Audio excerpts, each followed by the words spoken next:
Welcome back to the Hockey Cards Gongshow podcast. My name is Josh. This is episode 157, coming to you late Wednesday night. You're Troy. And Troy's life has fallen apart in the last hour, but he's picking back up the pieces. And what's going on, man? Oh, not a lot. I'm trying to center the background still. It's bugging me. So I apologize to my YouTube people. It might be off for a little bit, but we'll deal with it. Yeah, craziness. Talk at a game. We beat a very good Woodbury team 5-1, and then got home, had to deal with some issues that were going on. I'll leave it at that. Got that all squared away.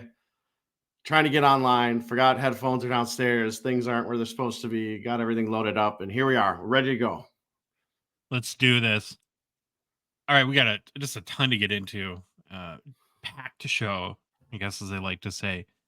Want to start though? I gotta give a quick shout out to our pack opening video sponsor, which mainly is on Instagram, but My Card Post. Yeah. We talk about them a lot. Use their site a lot.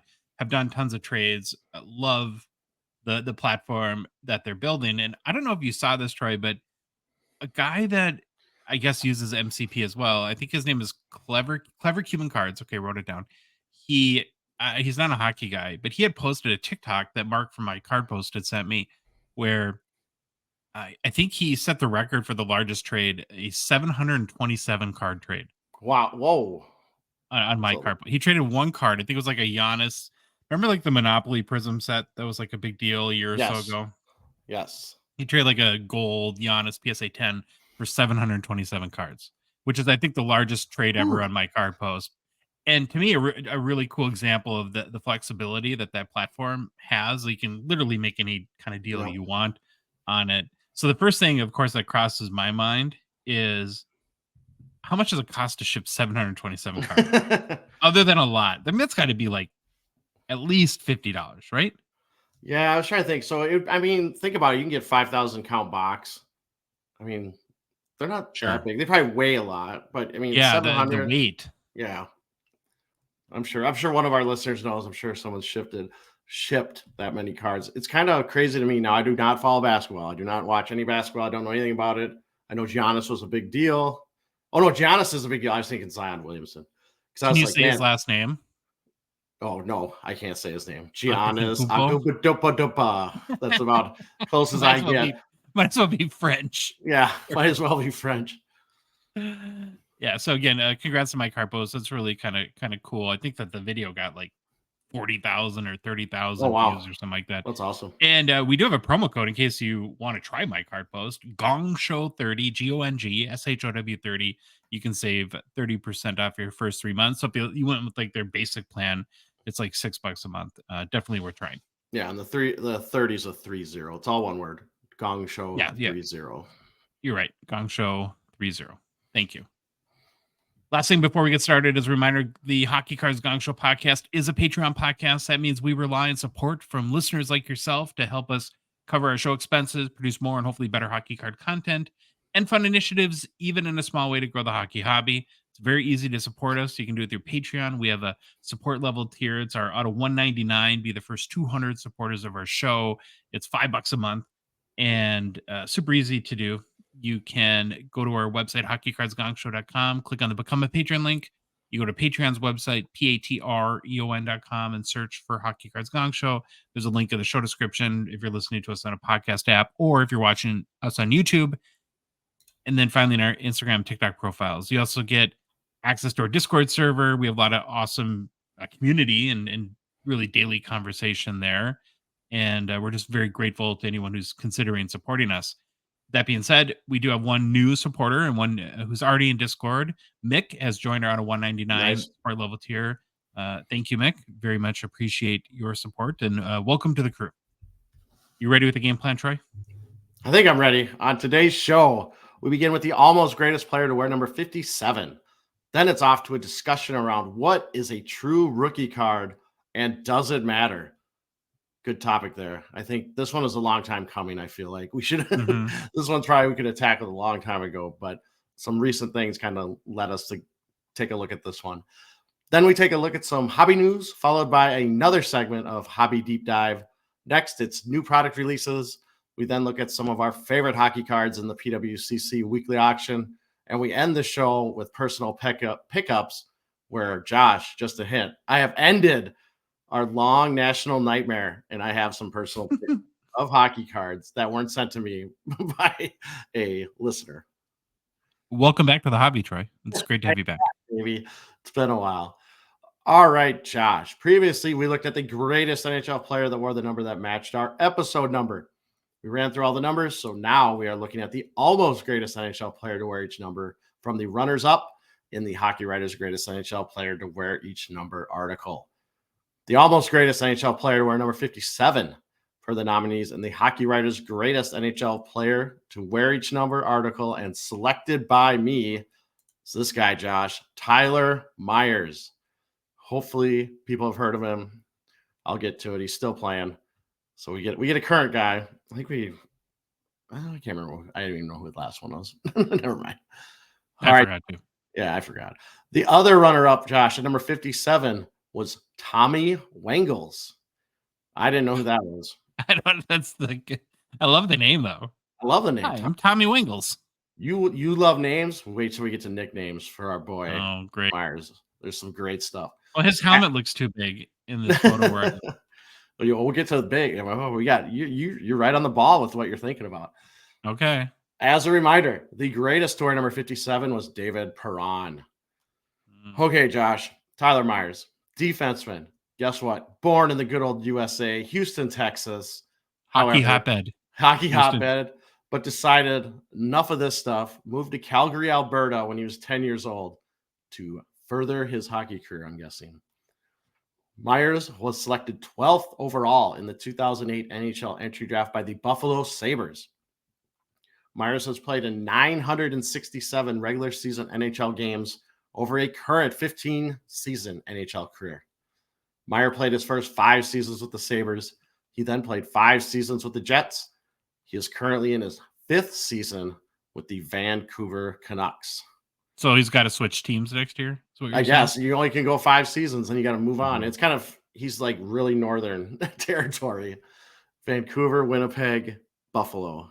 Only 33 games away from the Silver Stick is that's what you get at 1,000 games, right? Oh, is that? Yeah, I think so. You get something fun, some nice little token of appreciation. All right, Josh, for his awards and accomplishments, he was the 2009/10 season Calder winner. Obviously, really? when you win the Calder, you are obviously on the all rookie team as well. Be weird if you weren't. It'd be weird if you weren't. So he's got that. I think we'll have a little bit more of that in a sec. For his career, he has scored 91 goals, 269 assists for 360 points. Myers has made the playoffs in 6 of his 15 NHL seasons, compiling 7 goals, 8 assists for 15 points in 49 NHL playoff games played. Best season of his NHL career from a point standpoint was his 09-10 rookie season. Myers had 11 goals, 37 assists for 48 points in 82 games played with the Buffalo Sabres. As mentioned previously, he capped his rookie season with the Calder Trophy. The other finalists that year were Matt Duchene, who had 24 goals, 31 assists for 55 points, and Jimmy Howard, who had a record of 37, 15, and 10 with a 2.26 goals against average and a .924 save percentage. Now, I don't remember the voting. I don't remember the season. I don't know what happened. But I feel Jimmy Howard got robbed. Anyways, he's the goalie. I'm always going to go for the goalie. But Tyler Myers, congratulations, Calder Trophy winner. Not exactly like a stellar year for rookies, I would say. Yeah. But Myers wins it. Big D guy. So a little bit about Myers. He's a smooth skating defenseman who can get up and down the ice quickly. Also uses his size and speed to play a sound defensive position, especially using his long reach, which we will get to on why it's so long, to disrupt plays. He also has played an average of 22 minutes a game during his NHL career. All right, Josh, I kind of mentioned it. He's still playing. He's playing in the NHL with the Vancouver Canucks. This season, Myers has 3 goals, 15 assists for 18 points in 49 games played. Currently, he's on the second defensive pairing with Ian Cole. Myers is currently averaging almost a little bit over 19 minutes a night.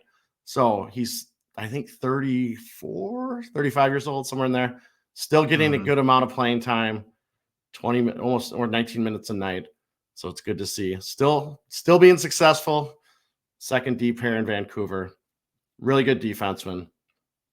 And that's about all we got. There wasn't a whole bunch to talk about Myers, but we got to get into the fun and interesting facts. Okay. I'm going to switch it up. Myers. So I talked about reach, and I should have probably said this earlier. So he's 6 feet 8 inches tall, Josh. Jeez. Making him the tallest current active player in the NHL. The tallest NHL player was our boy Zdeno Chara at 6 feet 9 inches tall. So this is a big dude on the ice. And now we're going to go back to nicknames. And there are a bunch. Just get ready. We got Tizy Mizey. No. Or just Mizey. We got Mizo. We also have the Big Easy. I like that one. Or Big Tex is another one. And those, I think both of those are because he's from Houston or from Texas.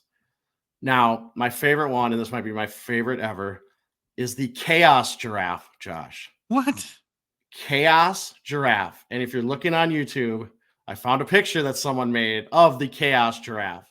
You can see he's a giraffe in a Tyler Myers Vancouver jersey, skates, and I don't know if he's drooling or what is going on. Yeah, why is he drooling so much? And why are there boxes or bricks behind him? It's just complete chaos. But that is one of my favorite nicknames ever, Chaos Giraffe. And it's a reference to both his significant stature and his penchant for exciting plays in both directions. Now, I'm hoping it's exciting in the good way and not exciting that he like coughs up the puck all the time or anything like that. And I was reading about him a little bit and I totally forgot about this. So in a game this year, the Chaos Giraffe was in full effect as he fought both Morgan Riley and John Tavares at the same time in one fight. Right. I remember that now. When I read that, I was like, kind of amazing. It's just great, like complete chaos. And that's why he is the Chaos Giraffe. So I love that. That's one of my favorite nicknames we've had. Final fun fact, Josh. His half brother is Quentin Grimes, who is a basketball player for the New York Knicks. Grimes and Myers are the first set of brothers to play in the NHL and NBA. Okay, that's kind of mind-blowing. How's that? Because usually basketball players and hockey players have like zero athletic crossover. Yeah, and hockey players can't jump, but they're good golfers. Yep, and remember, they're half brothers. So just fairness report. You look at pictures, you're gonna be like, how are these guys brother? They're half brothers, and I don't believe they might not have grown up together, if I remember right. If I remember how it goes, I think there might be a little bit of age difference there, if I remember right. But they are the first set of brothers to play, one in the NHL and one in the NBA. So Quentin Grimes is probably a lot younger, I would guess. That's what I'm thinking, and I probably should have looked it up, but I didn't. All right, Josh. Tyler Myers rookie card. It's on the screen for our YouTubers. It's a 2000. Well, at least there's the young guns. It's like the first one, and yes, I have to go through, and there's actually more than one graded copy. So it's a 2009-10 Upper Deck number 214. Tyler Myers. It's a young gun. It's his rookie card. Now this is crazy to me too, though. PSA 10 pop is 19 with a gem rate of 48%. So you can tell there hasn't been a lot submitted for a Calder Trophy winner, which is kind of nuts. Last sale of this card I could find that had a verified sale via Terapeak and eBay was on August 28th of 2022 for $191.38 US. So it doesn't sell a lot. The second mind-blowing thing. Low pop, segment. Calder Trophy winner. Great career. He's still going. And it's kind of spendy. No kidding. So another thing that caught my eye about your little overview here on Tyler Myers. So when you mentioned his Calder Trophy win, and that the other finalists were Matt Duchene and Jimmy Howard, you look at Matt Duchene's stat line, like 24 goals, 31 assists, 55 points. That's pretty much dead on with Matty Beniers last year. Is it? I'm just going to leave it at that. There you go. Right there. There you go. That's knowledge right there. All right. Do you want to see here? Just one more time, everyone. Here's the Chaos Giraffe. Love it. Chaos Giraffe. That's a interesting nickname too. Okay, you mentioned right at the top of the show here that we wanted to tackle a little bit of a topic on true rookies this week. And I guess I'd like to think over the last couple of years, we've learned a lot about the hockey hobby tribe. Mm-hmm. There are a few concepts, though, that whether because we either haven't focused on them or they're just confusing, I still haven't grasped. And I feel like the word like true rookie gets thrown around a lot. And Mm-hmm. I've always kind of got it, but then never really understood what it meant, or was maybe like, well, maybe I'm just the idiot and everyone knows what a true rookie is, but I don't. I don't know. Do you feel the same way, or is it just me? Yeah, no, I definitely feel a little bit the same way that I didn't really understand the whole concept 100%. I had a kind of a general idea, but then I started seeing, like, I was going through my cards and I could see I have inserts that have RC on them. But to me, Hmm. I'm like, that doesn't jive with what I think a true rookie is. And then I was like, well, does it, if it has an RC, does it mean it's a true rookie? Or is there something I'm completely missing? And I think it was something I'm completely missing. And we're gonna dive into this subject right now. I think part of the problem is over the last couple of years, I realized I've heard multiple definitions of Mm-hmm. what a true rookie is. And so my personal hobby project since our last show was to really try to get to the bottom of Yep. this whole true rookie thing and hopefully get a good grasp on what it is, and then try to figure out, well, does it even matter what a true, and I guess today's hobby landscape. So we're going to start with the definition. And the first task was to find the consensus or accepted definition of, again, of what a true rookie is. Mm-hmm. So the first thing I did is I messaged, called, and a few hobby vets or hobbyists that we know and have gotten to know over the last couple of years to see what they think. And I asked them a really simple question: what is a true rookie, and does it matter? Yep. Right now, there were similarities in all the responses we got, but the first thing that I found interesting is not a single or no two definitions were the same. Yep. Right, so there's a kind of a clue, I think, in that of itself, that these are guys who've been in the hobby for a long time. No, they'll forget more about the hockey hobby in a day that we'll learn in our lifetime. So, again, I thought that was pretty interesting. But here's what we did consistently here, though, and like a 5, 6 people that we reached out to. So most think that true rookies are or should be tied to the base set and have base numbering. So if you're looking at a card and the number is like TC ABM, Mm-hmm. that wouldn't be a true rookie. When we go through checklists and sets, we'll say the base set has 50 cards, vets are numbered 1 through, or 150 cards, vets are numbered 1 through 50, legends are whatever, 51 through 100, and then the next 50 are rookies, right? So it would have a number to it. Another And so really what that means is that any parallel or insert would, I guess, under that definition, being tied to the base set would never be a true rookie. Another good Well, okay, example. let me take a step back there. So rookies should be tied and have base number. Wouldn't like a parallel have, oh, but it's not a base card. It is tied to the base set, but it's not a base card. I gotcha. Because the numbering would still be whatever, 10 or Well, that usually. sort of gets into another topic that Yeah. we should probably tackle at some point. Is I've always been a little confused by the whole notion of like sets within a sets. Mm-hmm. So 2021 or 2022 23 credentials came out today on Wednesday. Yeah. And so that's like a set, right? That's a set that Mm-hmm. came out. But then you'll hear people talk about the provision set. Yeah. And so it feels like it's like not clear enough, like that they're both name set, and that you have to sort Mm-hmm. of switch back and forth based on the context of what somebody is talking about. So the base set, meaning that when you go through any product that comes out, it's that, like they say, like there's O-Pee-Chee, right? 600 base cards. Yes.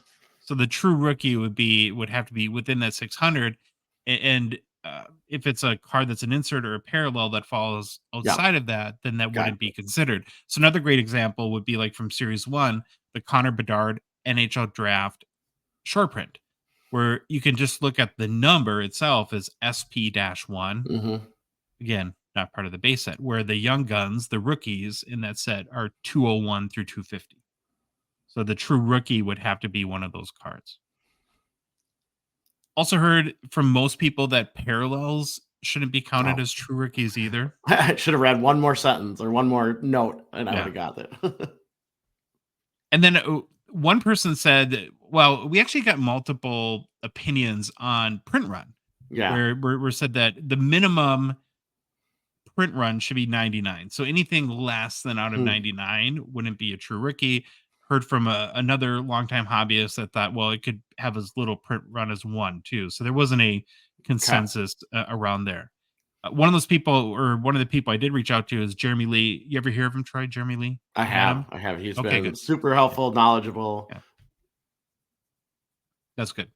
Well, he pointed us to a website. There's actually a website, TrueRookieCards.com. Of course there's a website. Of course there's a website. And what they've done is they've defined various rookie designations, including true rookie, of course. Yeah. And so here's their definition of a true rookie. A true rookie card is a trading card that is the first to feature an athlete after that athlete has participated in the highest level of competition within his or her respected sport. It must be licensed by both the League and Players Association and featured in the base set. Okay. So a little vague, but again, it does reference that base set. So that's like the one sort of common thread that we're seeing in this sort of definition of true rookie. So licensed has to be after the players made their league debut, and the rookie has to be tied to the base set, and excludes inserts and parallels. And there's a little bit of a debate whether there's a minimum or print run. So I think we're kind of starting to at least get a framework here of what the consensus is of the people we've reached out to and from this website, TrueRookieCard.com, as to what actually a true rookie should be. But Troy, like any good podcasters and amateur hockey card detectives, we put out the bat signal, the upper deck, to get there. Do you like my bat signal? Why is our bat signal in smoke? Like, is it on fire? Is the Gong Show spotlight on fire? What's going on here? I don't know. So you're saying I shouldn't get into like movie special effects? I like it. I chuckled when I saw it. So had a conversation with Upper Deck because I wanted to ask them, like, do you guys, is a true rookie even a thing to you, or is it not something that is even on your radar? Yeah. And you'd think that they would have a take because, well, they make the cards, right? So, and I ended up talking with Billy Celio for a long time about this, and kind of here's what he said. He said that, yes, a true rookie is a thing, and that actually when they build sets, it's kind of the anchor point maybe that they really build the set around, that idea of what the main rookie card or the true rookie is going to be for your design and configuration right within that set. Now, so the first thing, of course, I wanted to verify, because it's the one sort of single most common element of what we heard, and definitionally what a true rookie is this whole notion that, okay, a true rookie needs to be part of the base set. Well, according to Upper Deck, no. So right away, there's disagreement. Okay. And I think in most cases it is, but Billy gave me a couple really good examples where he said, like Upper Deck Ice, where Ice Premiers is the true rookie of that set, but that's not the base set. They're not the base, yeah. Okay. Another great example that he gave was, he said that, and this kind of makes sense too, like in the sense of, or in the case of Ultimate and Premier, true rookies do not always fall under the base set, especially the numbering convention, because they're typically hard signed autos. And they don't number those. Instead, they give them like so I don't know what sort of numbering convention they do, but let's say it's like Matty Beniers would be like MB dash something. Yeah. And the reason why they don't number them is in case an athlete doesn't end up signing and that they can't include that card, then they don't have like 1, 2, 3, oh crap, there's no 4. Yeah. And they have to skip it. And so he said that they'll, at their discretion, they'll kind of do stuff like that for products where, especially where there's autos, are part of what would be considered quote unquote the true rookie. So again, while I think the true rookie would often be part of the base set, it's not always. And he gave basically 3 examples Yeah. just right away of where it's not. Well, then I asked him about like print run, and I said, does there have to be at least 99 cards to be considered true rookie? And again, there he said no, because like an SP game used, the base card is basically numbered out of the player's jersey. Yeah, makes sense. So if it's Cale Makar, it's going to be out of 8, of course, much less than 99, and that essentially would be the true rookie. And then the other example he gave is Synergy, where isn't it like based on like the draft year? So 2022-23 was numbered out of 23. Then the prior year was numbered out of 22. So again, much less than 99. So we talked about that, and it basically shoots a hole through whatever you want to say, right? A true rookie is. So it's like, well, now I'm like really confused by this whole thing. Yeah. And so I'm like, okay, well, I get all of your examples. Everything is making sense to me. And to summarize, I guess Upper Deck's perspective is, hey, a true rookie is definitely a thing. It exists, right, in Yeah. their mind. And while there's a general rule of thumb, there are also a lot of exceptions. And ultimately, they decide on whatever parameters a true rookie will be based on whatever that configuration of the set, and they have discretion to make changes, I guess, that they see fit. So my follow up, I acknowledge and I say, okay, I understand that makes sense. Mm-hmm. And then my next question, which I think is the logical one, Yep. is, well, how do I know then what the true rookie is? Is it denoted on the checklist somewhere? Is it printed on the card? Is there like a code that I can use my secret decoder ring? And basically, Billy said no, that there's really no way of knowing for sure that I kind of have to learn the set, or maybe the word gets out there, or something like that. But that's a little ambiguous, I would say, at the very least. Well, So I was gonna say, this gets into my, now that I think about it, this is like another Troy wants for the hobby. How I used to complain that I want, if it's a parallel, I want to know what the Mhm. parallel is on the back of the card. Like Allure does most of the time. I think it has red rainbow. It says it right in the Yeah. back. Big letters, easy for Troy to understand. I don't know why I talked about myself in the third person. Easy for me to understand. But this is one thing too. I would love if they actually could put true rookie, because I know some have RC on them, but a Young Guns Mhm. doesn't. Like a base Young Guns, I can figure that's a base. That's a true rookie. Well, But I asked because, Billy about the RC thing, because yeah, I can't think of a current set. Well, I actually Fleer Ultra, I believed had, or did it say rookie? good The only question. like RC I can picture on a hockey card is the 2014 O-Pee-Chee Platinum, I because know that's got the Leon. there's been others, because I remember putting, I'm like in my box. I was doing my box sorting, and I've seen RC on cards. But But like I it's not said, like Topps Baseball, where Topps Baseball for yes, that's what my next point decades, was. Yeah, right, Bowman and has all them are really set on how consistent. they designate it, right? Well, in hockey would never even have that anyways, because you got the whole Young Guns thing, which is Yeah, like the main rookie. It has its own sort of unique brand just for that set. Well, let's put like a pin yeah. for a second in all, because I want to get back to sort of how a true rookie then would be identified or designated on the card or whatever. And let's go to part 2 of the question that we asked everyone, and asked Billy that too at Upper Deck, is, does it matter? Hmm. And everyone said it does. And we've got some great answers on that. And I think the main rationale given is that it's a way to differentiate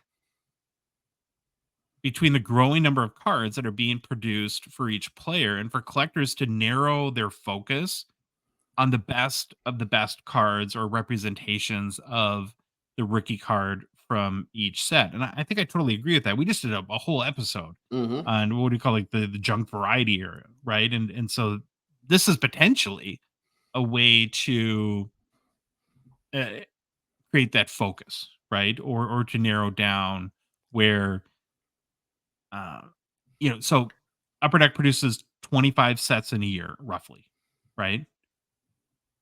And wouldn't it be great or cool as a collector to be able to identify okay, these are the 25 true rookies, the Hmm. one true rookie from each set, and that would be kind of a cool way to collect. Like if you're into like, well, I've got all 25 of the Matty Beniers true rookies from 2022-23, Can right? I ask, and you might not know this, but Jeremy pointed you to that site. Do they list out what they think are the actual true rookie cards for people or in sets? Or is I it didn't just spend a that? ton of time. Okay. They have a hockey section, but it's like Wayne Gretzky, and they identify like his tops and O-Pee-Chee, and it's like, oh, no kidding. So, okay. So if they don't, I mean, TCDB, and I didn't look into this, they do have a filter. If you go, you look up like a player, like I looked up Tyler Myers, I can do a filter on RC and it will bring up rookie cards, but there's also one that's RC with an asterisk, which I think brings in a lot more. Mm. I don't know how they're defining it. I don't know if it's the way we're talking about it here, but that might be another option. If you are one of those people that, how do I wade through all whatever 800 cards that were produced in a rookie year for a player to see which ones are the true rookie cards? Yeah. Again, let's stick a really quick pin in that because first I want to go back to maybe the bigger uh, picture with you. And let's go back to that. There's what did we say? Let's say in our last episode or two ago that there's going to be upwards of 1,000 probably Connor Bedard cards. Yeah. Do you think that? Do you like the idea? Do you think it matters or it's important? Where if you could, however it's done, identify these are the 25 true rookies for Connor Bedard. Do you think that's a good thing for the hobby? That's a I, worthwhile thing to do, I or it just doesn't matter and we shouldn't care? No, I think it is definitely a worthwhile thing. One, I think it would help people focus their collecting. I really Mhm. like that thought that I can just focus on these cards first. If I want to get the true rookies of my favorite players, we'll say Bedard in this standpoint. Also, I think it helps bring a little clarity to a very confusing topic. And we talk about new collectors coming in and how sometimes, especially the hockey hobby, can be kind of probably a little bit of challenge coming into it. And maybe this is one of those things where it does clarify it. So, yes, I do think the true rookie designation is important. Okay, good. Because I think we both do. And like I said, everyone I reached out to does as well. So that seems to be a point where there's a lot of agreement on. And now it gets back to what you're just talking about. It's like, who is the arbiter of what a true rookie is? Can we declare And ourselves the arbiter? We'll start the yeah, no. website. We'll put them on. I'm just kidding. Dang. The cheddar is true rookie. The Cheddar is a true rookie card. Yeah. And then how is it designated or Yep. denoted or marked so people actually know Yep. what it is? I've been thinking about this, and so I think like the first decision point on that needs to be, and I'm going to ask you: do you think Upper Deck should be the determining body of what a true rookie is, or should some other entity? Boy, that's a great question. Almost want to. It's like we need this conference of great minds. Like, in Philadelphia or whatever, they did the Mhm. Constitution, they created that. We need a conference like that to create the true rookie definition. I think Upper Deck is in a great spot right now to define it, but there will always be an issue if Upper Deck does define it, the company, that some people won't agree with it, and that's just going to be something we deal with. But I don't know how, if you don't have Upper Deck do it as the card manufacturer, who gets to do it? I mean, that's the thing. Yeah, that's like TCDB, like why them? Or a lot of people have said, well, for a long time, like when Beckett was sort of the main price guide, right? Whenever we got the Yeah, magazines, that were they designated what a RC or true rookie was in there, but it's kind of weird too. It's like, well, why them? why Why they should they be the arbiter? And I've thought a lot about this, and the my opinion is it probably should be Upper Deck, and here's why. Because when I talked to Billy and he said that, well, this is how they kind of think about or how they start designing a set. Mhm.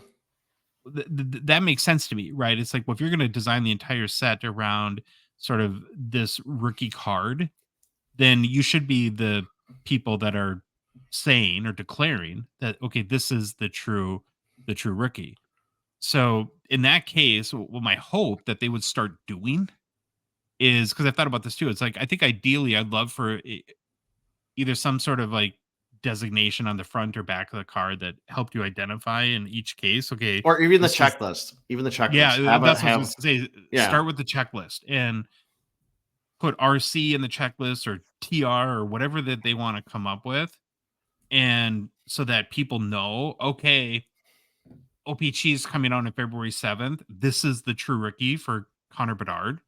And actually, I think it would be a really good thing for the hobby. I think people would start to chase those cards probably more so than they do today and would help create interest in sets that there might not be, like a synergy or trilogy or some of these ice even, Mhm. right? Where it's like, well, if my goal is to have every true rookie card for a given player, now I have a vested interest to go to that ice checklist and see, okay, what is the true rookie, and either buy boxes or participate in breaks or buy cards on the secondary Yep. market in order to get that card. But Yeah. I just don't understand the whole notion of saying that, okay, yes, a true rookie is actually a real thing. It is important. It is something that we heavily consider when we're designing a set, but we never tell anyone what it is. Yeah. I think there's some work that can be done there. I love putting it on the checklist. I even love more if you could somehow put it on the card, even on the back if you don't want to mess with the front because it takes away from the aesthetic of the card. But I still go back. I'm thinking about this conference that we're going to set up, Josh, the True Rookie Conference, and who we're all going to invite. The TRC, The TRC. We very will bring you. exclusive, Yeah. and you can only talk about Troy in the third person. That's the Yeah. first rule of the True Rookie Conference. Talking about yourself in third person is like a sign of, is it like an ego, something or other? I'm kind of, It's a very scary sign, and we're gonna get yeah. you I don't know why I therapy said right that. I'm away. still, I'm still, I'm I'm still you're kind of never gonna let it shaken, down. shaken by what? Never. It was such a cluster getting me I know. You're going on this frazzled. show. I'm Yeah, frazzled. I'm frazzled. I don't even know what's going you're on. fr you're frazzled. All right. Well, Yeah. I feel like it's funny. It's like, well, at least I understand why I'm confused now. Yep. Maybe Yep. that's the way to summarize It's this a whole great deal. discussion. I want messages from people. If you listen to this and you have a thought, Instagram on the show post and just let us have it. Let's We hear get a your lot of thought. YouTube comments, so comment Yeah, on YouTube YouTube too. too. Sorry. You Love the like the YouTube. idea of upper deck determining what a true rookie is and then either designating it on the checklist or putting it on the card. Well, actually, Hmm. I too like the checklist idea because that's a way to try it out to see if it does Hmm. matter. Yep. You don't have to spend any more money. You don't have to redesign any cards. You don't have to come up with a naming convention or that you have to live with for a number of years. You just try it on the checklist, and then you'll know right away if it matters or not by if it's referenced, if the cards are bought more in the secondary market, or if somehow even you can measure lift in sales or anything like that. Yep. So Yep. it wouldn't be too hard, right? So Upper Deck, would you do that and then give us the credit? I'm sure I have to Or you believe can this has just been, do it and yeah, we don't need credit. yeah, I'm So guessing this has probably been thought about or thrown around a room I at yeah, yeah, one point or another. yeah. We're not we have no new or we just No, recycle everyone's ideas no. and try to take credit for it Yep. on our show. That's Exactly. what we do. Okay, good discussion. What like you said, Troy, I second that we want to hear from people. So message us on Instagram or comment on YouTube or however you can get a hold of us. Okay, got to make a quick mention for Gong Show part or sponsor and partner Slab Sharks. Of course, we're very grateful to them for their support. Try the current Slab Sharks weekly eBay auction is live, ends tonight. So be sure to go to slabsharks.com for a link to the auction, place your bids.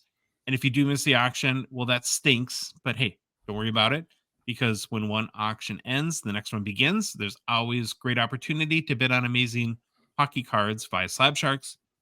If you are a Canadian hockey cards collector, and who isn't in Canada, so I should just say if you're Canadian, you might want to and you might want to move some cards for cash. If that's the case, we'd strongly recommend considering Slapshark's eBay consignment services. And you might ask why. There's really two reasons.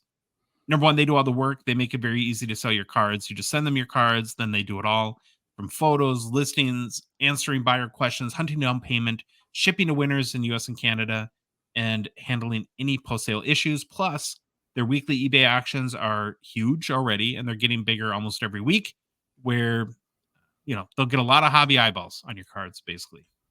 Also, through June, they're offering a 98% payout rate on Connor Bedard cards, which is nutty. And honestly, anyone selling Connor Bedard cards should probably take advantage of that. So check out slabtracks.com for complete consignment information and to get started consigning your cards with them today. Hobby news! Love hobby news. Lots of good hobby news. Well, yeah, lots of interesting hobby news. All right, Troy. There is a case of 1979 O-Pee-Chee hockey currently at auction at Heritage. The hobby is all aflutter about what will likely be probably the most valuable purchase of a brown cardboard box of all time. But I mean, it's kind of funny when you think about it. Like, is somebody going to pay $2 million for basically a cardboard box that's taped shut? Of course, it is a case of 1979 O-Pee-Chee hockey. There's 23 days. I'm sorry, I got to interrupt you. Now, is this picture? I see it's by Heritage. Is this the actual case? Yeah. So they did get it. It's got that baseball card exchange seal on it. They went to them. Oh yeah. Okay, they're still a thing. All right, they didn't get run out by the Logan Paul whole GI Joe. No, cards. we'll talk about that in a minute. Okay. Oh, sorry. God, so I think there's like we think of the same things. All right. We're a good team, Troy. Remember, there's no I in team, but there's a me. There's a me. 23 days left in the auction.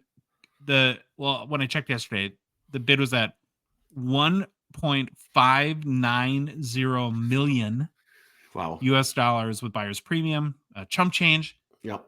Now you're an auction sniper. Is this one you're thinking about sniping? No, Troy will be way away from this one. Yeah. Third person. I am. What is going on with me? I give up. I'm sorry, everyone. I'm really not an egomaniac or anything. You gonna like come to the next show in like a mink coat or something like that? And, like a long cigarette or whatever. big glasses, fur hat. Yeah.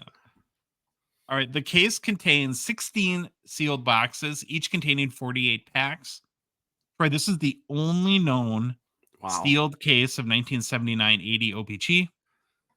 Okay, let's get into the BBC thing. So it is BBC certified. It's kind of interesting, of course. Give it like you referenced, like Troy referenced, giving their issues over the past couple of years, specifically being duped on was it a box or case of first edition Pokemon that Logan Paul had? I thought it was a case. I think it was a case. It was all like GI Joe cards that were in the boxes. Cards. So what's interesting though is if you go to the Heritage site and you look at, they have a lot of photos. Like I just put the one here. Yeah. For our little story, and they actually have the boxes in the box. So what BBCE does is I think they open it, then they certify each box, then they seal each box, and I think they put it back in, and then they seal the box again. So that's like where like definitionally, when you say it's a sealed case, in my mind, like I kind of take that as it was never opened. Yeah, that's what I thought it was. Kind of opened. Yeah, it was. And the whole BBCE thing is supposed to give you confidence in the fact that, because like it says in the auction description that they have certified that that not only are they all 1979 O-Pee-Chee hockey cards, but that all 16 boxes were from the same sealed case. Right? Because another thing somebody could do, like these are like wax packs, right? So you could go buy a whole boatload of 1979 O-Pee-Chee and open the packs and we've seen that in Flair basketball. 86. Yes, very, very similar. So I don't know. I mean, I know for me, BBCE no longer gives me confidence, and I don't know if I would pay a premium for that, but that's just my opinion. Do you have more confidence in these people just saying, "Hey, we found this under a bunch of junk in our basement or whatever attic"? I can't remember where they found it, but assuming it's all legit for a minute. Yeah. So, and you go based on averages. Okay. There would be 10,752 cards in the case. And there's 396 cards in the set. So given like playing the laws of averages, you'd expect 27 Gretzky rookies. Now here's the rub. And it's just my opinion and talking with folks that know the Gretzky rookie, like Jeremy Lee, who knows more about the card than Did a master anyone I've class ever met. course. Right? Yes, masterclass on it. Said that the odds of pulling a PSA 10 are almost non-existent. Mm-hmm. So many of these cards have, out of the pack, had very significant centering issues. Number one, registration problems galore. We barely ever, we look at on our PWCC Weekly show on YouTube, Jeremy does a deep dive into Gretzky rookies. Does at least two every week. So I probably looked at 100 of Mm-hmm. these, and we found maybe two without some very serious registration issues. Then there's the other print imperfections like fish eyes, all the stuff that are readily apparent in quote unquote like pack fresh cards. So again, it's almost impossible to expect a perfect card, and it wouldn't be shocking if any of the 27 didn't even grade a 9. Yeah. Right. So long story short is if you buy this case for 2 million, don't open it. That's a really, really bad idea. Take the win, sell the case, take your money. Yeah, But sit on if it you for buy 5 it, just years. sit on it. If you buy it, sit on it. What a horrible thing to spend 2 million, because it's like, what do you show it off? It's like, oh, here's my box. Here's my box. Right. I also take a little bit of umbrage with the description on the Heritage site. So given what we all just went through with the whole, because I think that's part of why there's only 2 PSA 10s, is that even outside of like normal wear and tear after opening a pack, there were so many production issues that it totally makes sense why there's only a couple of these. Well, here's what the Heritage description states that I don't like, right? And again, you can go read this on the Heritage site. And there's one sentence in particular, and I'm gonna read it right now. It says, when considering that there are 396 cards in the set, a perfectly random assortment would suggest about 27. Now, here's the key words: physically pristine Gretzky rookies are Okay. contained within this hefty brown cardboard case. Calling all 27 physically pristine, Yeah, that's that's a shady. big claim, Troy. That's That is a shady. big claim. That's shady. They're just basically, they're not talking about the registration issue. They're not talking about off centering. They're just saying the card will probably be a rectangle and the corners should be okay. But that's that's a big claim. That's a big claim. And it gives false sense of security, or false sense of what's in there, I think. And again, current estimates have this auction closing north of 2 million, and with Yeah. 23 days left at basically 1.6, seems plausible, at least to me.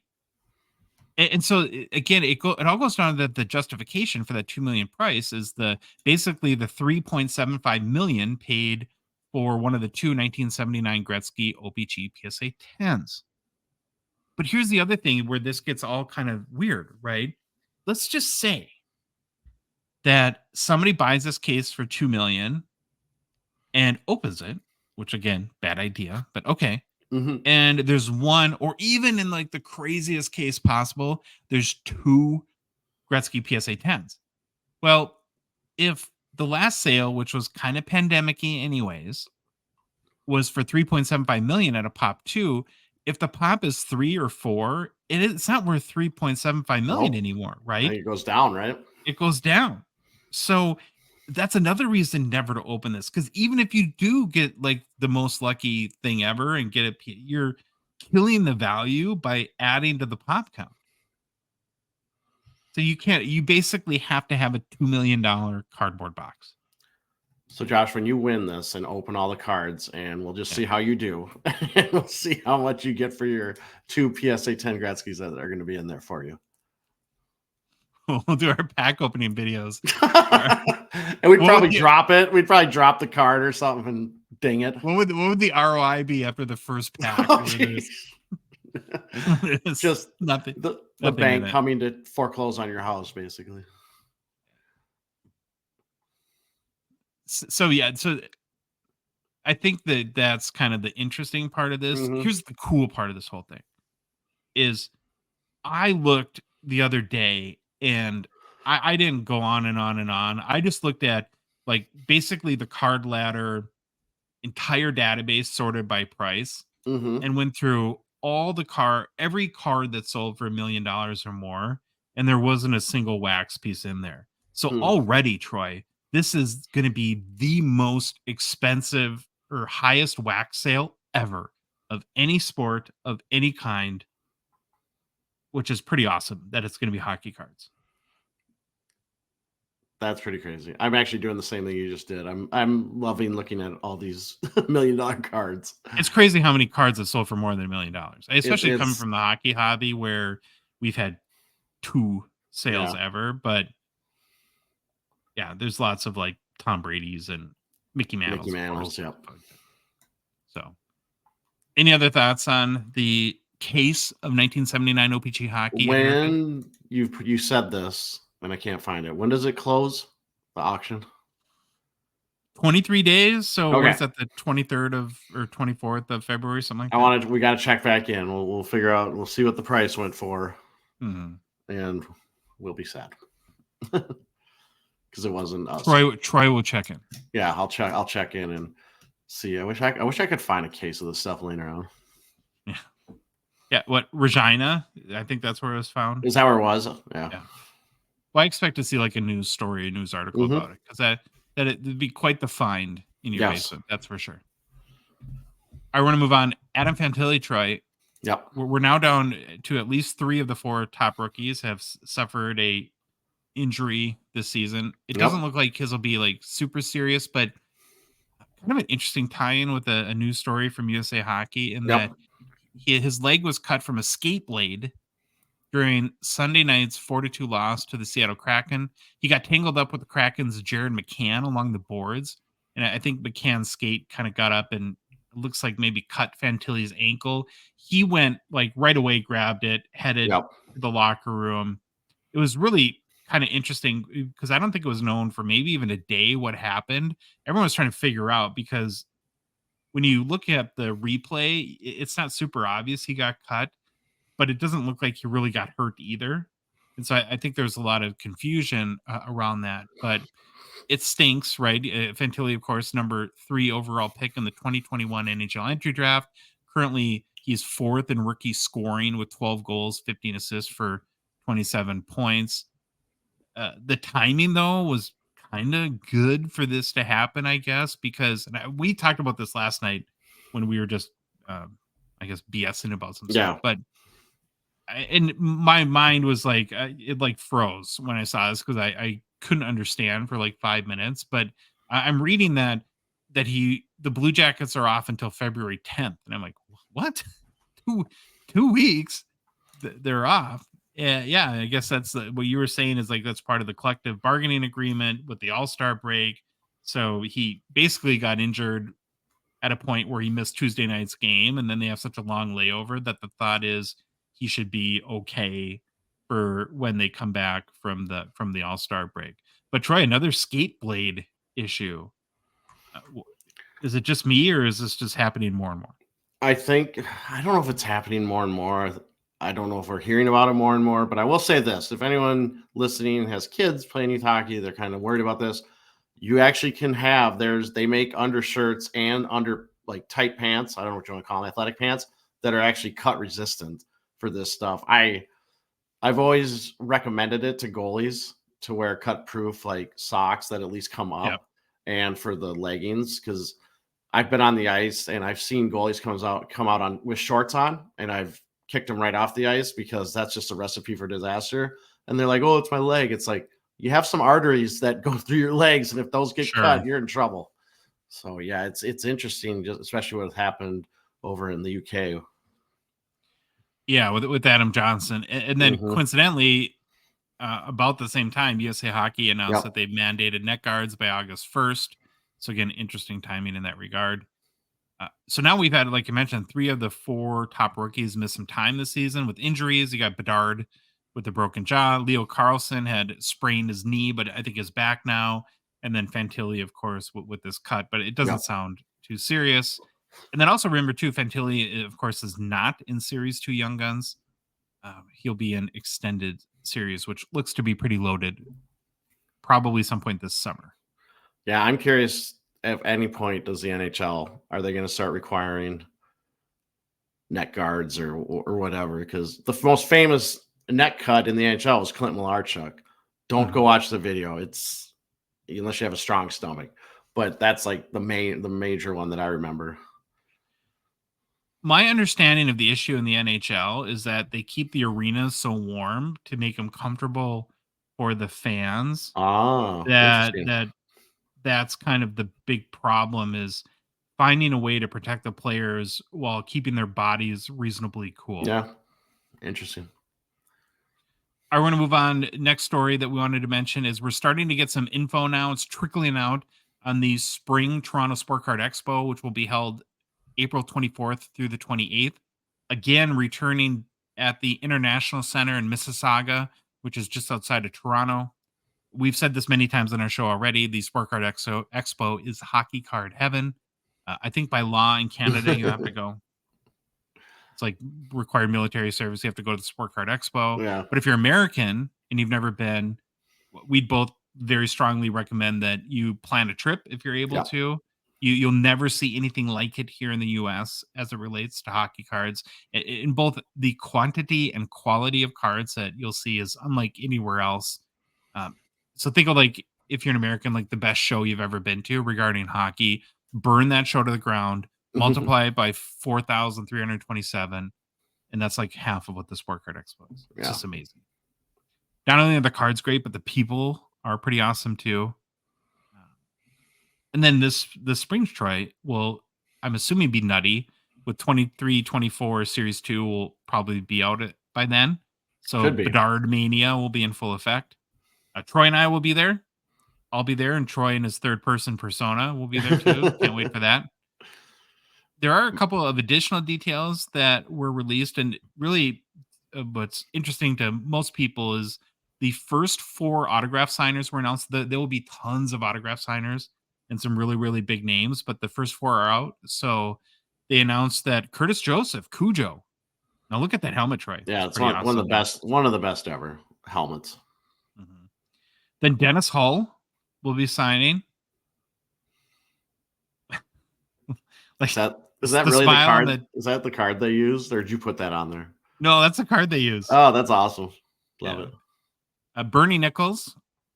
I'm a big Bernie Nichols fan. I'm a big fan of that haircut.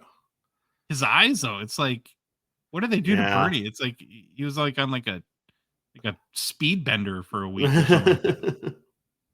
And then Billy Smith. So pretty strong goalies right out of the gate. That helmet is look at the picture. Gretzky yelling at Billy. I love it. Yeah. Billy was not like Billy did not take any crap from anyone. We'll just say that. He was Ron Hextall before Ron Hextall was Ron Hextall, if that makes sense. Again, there's going to be tons more athletes and celebrities that will be announced in the next few weeks, I'm sure. They normally get a pretty awesome lineup. Show hours have not yet been posted. Ticket sales are coming soon as well, and we'll have a lot more details as the show gets closer. But another announcement that I thought was pretty interesting related to Sport Card Expo, Steve and Mikey over there, they've added a couple of more shows, Troy, to the 2024 lineup. So they added a spring and fall show in Montreal, in addition to the one here in February in Quebec City. So that's like 3 new shows this year. It's pretty crazy. And I think Edmonton was added last year as well. We need to go to the Montreal Expos, hire a camera crew, and watch us. If we really wanted to blow up, that would be the move, and just basically be idiots for try to do Duolingo. Try to do every deal in French. Try to do every deal in French. I would love to go to the Montreal show. It probably won't happen this year, but next year I would love to go to Montreal. Always wanted to go to the city. I've never been to Montreal. Maybe that should be a goal. Maybe next October we try to make it to Montreal. All right. Last thing we wanted to mention really quick is a little bit of a sensitive subject. Just wanted to address it. So 5 players from the 2018 Canadian World Junior team have been now asked to surrender to London police to face sexual assault charges. The players are, as a lot of people have speculated, Carter Hart from the Flyers, Dylan Dubé from the Flames, Cal Foote and Michael McLeod from the Devils, and then Alex Fermenton, who I think played for the Senators, but now is playing professionally in Switzerland. Of course, the charges are very serious, and we're not in the we're hockey card detectives. We're not real detectives. Yeah. So we're not going to speculate one way or the other. I think our position is to let due process take its course. Hope at the end of the day that truth is what prevails. And I think, like I said a week ago, we don't know a lot of the details. So we're not comfortable sharing opinions one way or the other. But once the process is completed, then we'll have more to say related to probably particularly Carter Hart, because he's the one that he's probably the most hobby relevant player. However, this shakes out for him. One interesting thing though, and I guess it is Carter Hart related, that we heard from some Flyer fans that follow our show that I guess the Flyers have already like really distanced Yeah. themselves already from probably not shocking, right? That they would do that. But I think they removed mentions from their website. You can't buy Carter Hart. They don't have the Carter Hart jerseys for sale anymore. And again, given our current climate, kind of makes sense. But only other thing I would say is probably I would not invest any serious money in Carter Hart cards until this gets sorted out. But I don't know, anything else that you want to chime in with, or did I hit all the key points? You hit all the key points. It is kind of weird talking about hockey cards in the context of this whole situation. So we'll let everything play out, and once everything gets settled, then we'll have a little bit more to say. But you're right. It was interesting that some of the Flyer, and like, you can't even get a custom jersey and try to put his number and name on it. They won't. The site won't even let you do that either. So.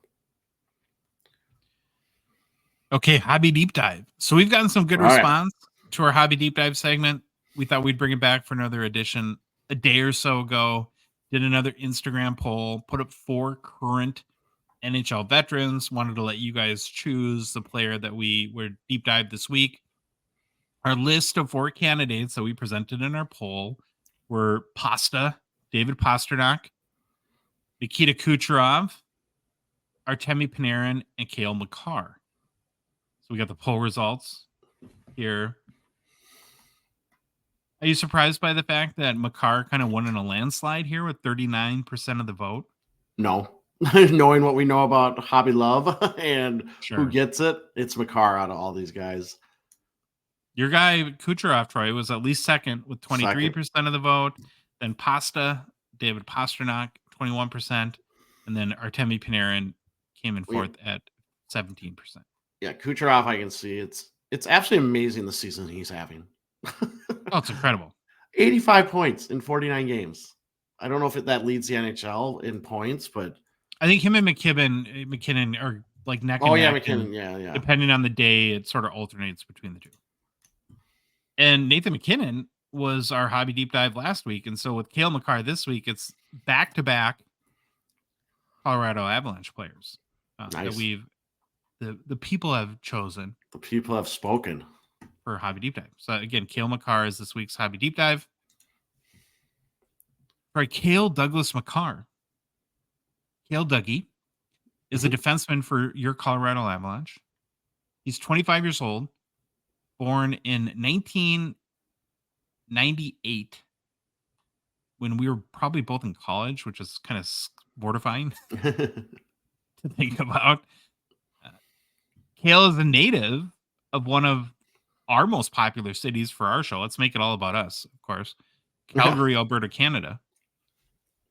Grew up playing in various youth hockey associations around the Calgary area. Was selected 16th overall by the Medicine Hat Tigers in the 2013 WHL Bantam Draft, but decided to forego the WHL to retain his amateur status and have the ability to play collegiate hockey in the United States. That's right, so baby. College hockey, U.S. college hockey, getting some love.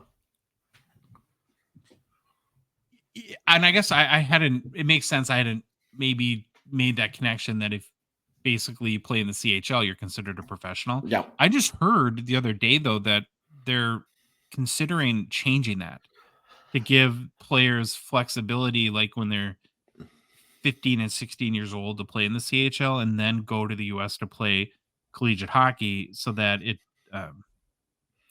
because I think the fear is that the CHL is going to really suffer Yeah, because the American college games become or real popular. it's definitely yeah. American college hockey, especially Division One college hockey, is becoming it's growing big, and a lot of NHL players are now coming from college hockey rinks. And there's a lot of talk too about NCAA Division One hockey expanding. There's just rumblings about the SEC because again, I've talked about this before. All these colleges have hockey teams. They just play in a They're conference club called teams, right? club teams. They play in the AHCA.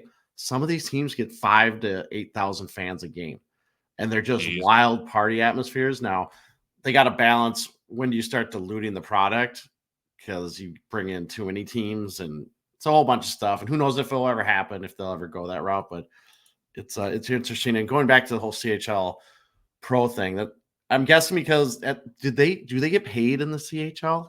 Do they get like a stipend? I know they have like some go to If they billet do, families. it's bad. It's like Yeah, it's not a you're not gonna like live on it. And I'm curious.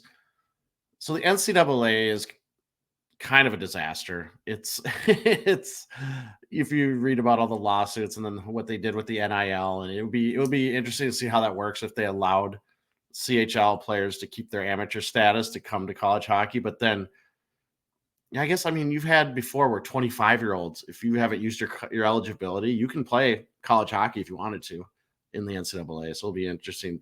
Obviously, 25, I think you're too old for the CHL, but how do you call it amateur status though when you have college football quarterbacks making $12 million a year yeah. on NIL? Yeah, that's why I was trying to say, like, the whole thing's changed now with the NIL and how that works, and I know they came out with the policy, but I'm sure it's a disaster, and who kno I haven't tried I can't follow it enough. I was worried about the NIL for high school because I'm sure the Minnesota State High School League put out a policy on it, but we haven't had any stuff with Mm. it, but I'm sure it's coming at some point. So he spurred is it spurred or spurned? Spurred, I think. Spurn sounds like bad.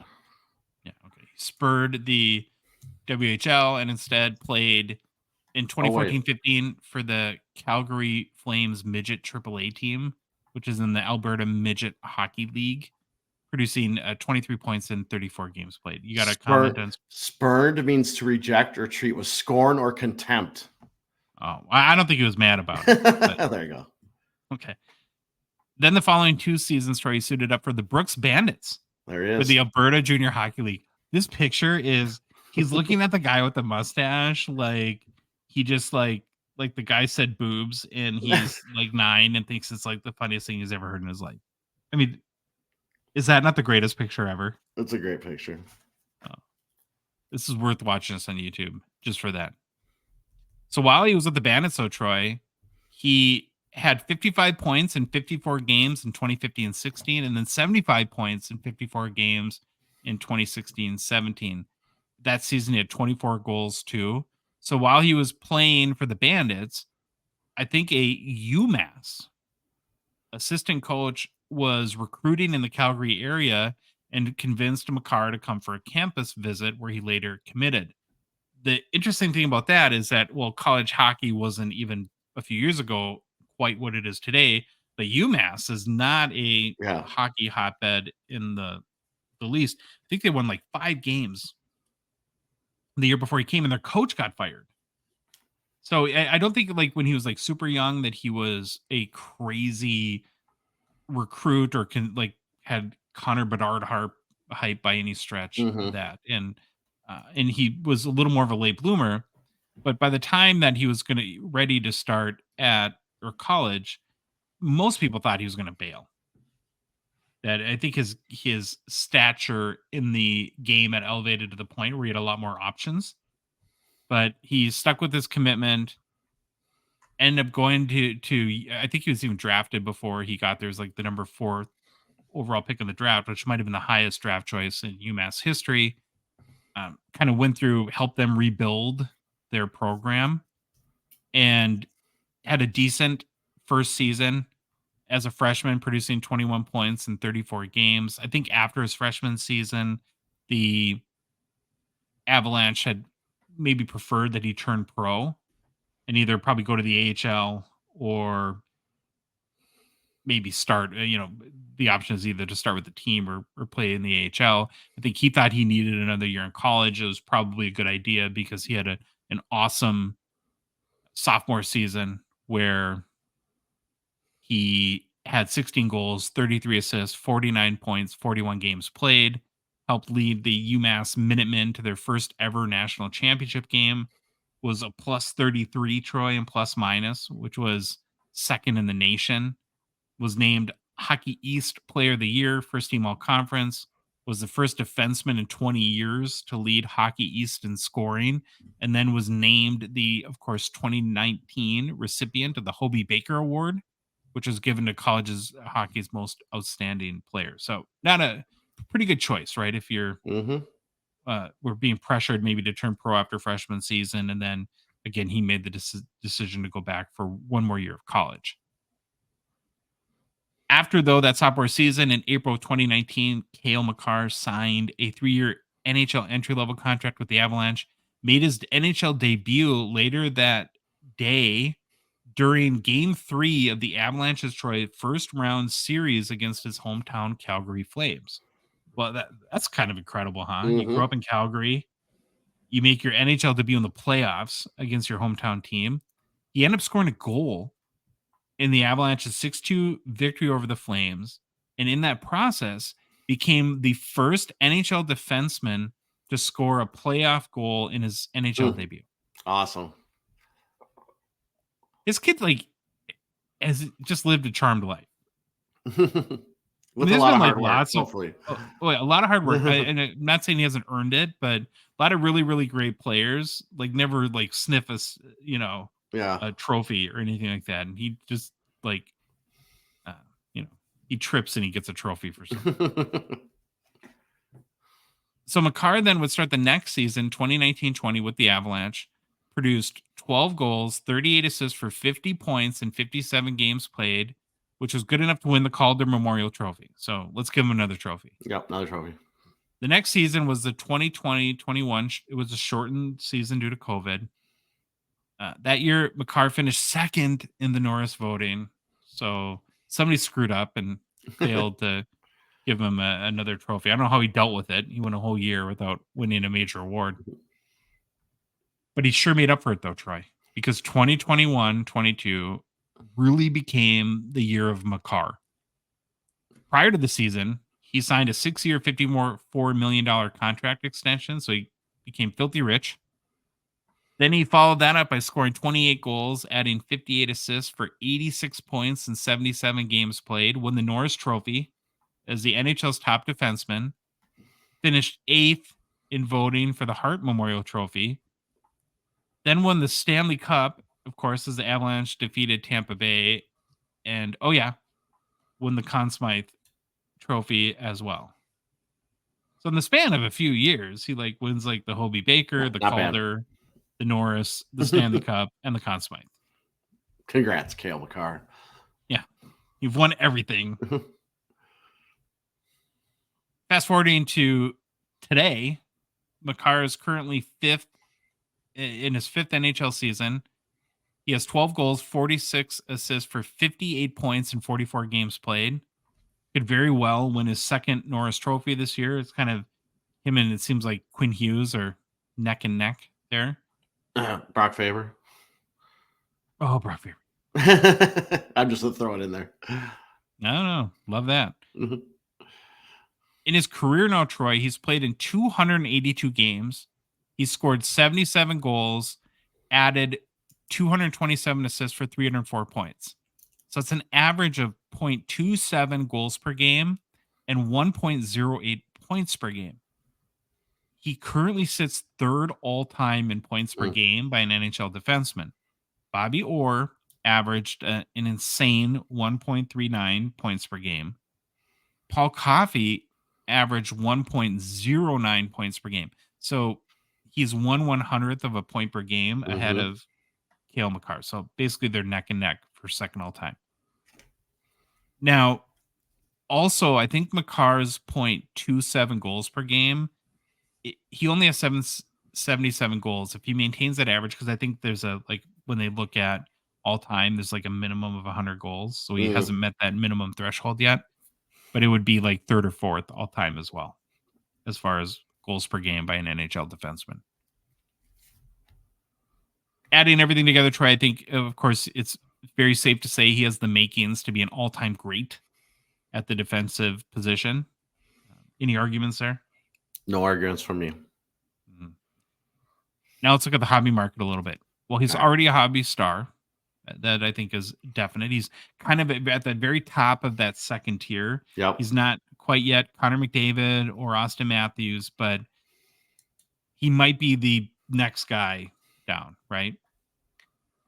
In If you look at like our annual tally of most cards sold by a player, Makar finished last year, the calendar year 2023. He sold, or not he sold, but 7,394 of his cards sold, which was 17th in our rankings. The only defensive player with more cards sold last year was Bobby Orr, who finished 12th in our rankings with 8,708 cards sold. So again, that supports, I think, the fact that he is a hobby star.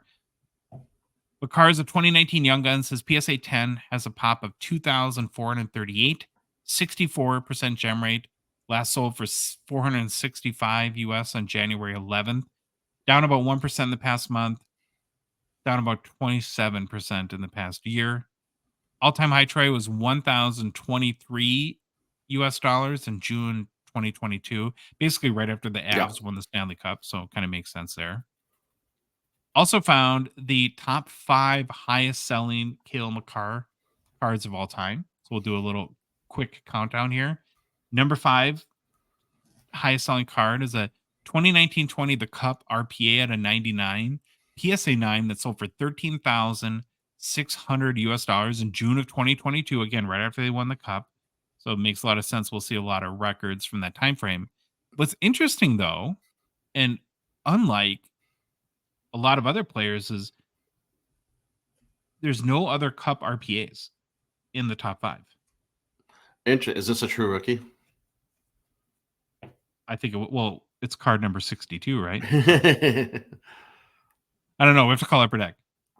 Maybe Upper Deck needs a true rookie hotline Yeah. where you can just call and say, ask whatever card you have. Is it a true rookie? Yeah, card number 62. I like it.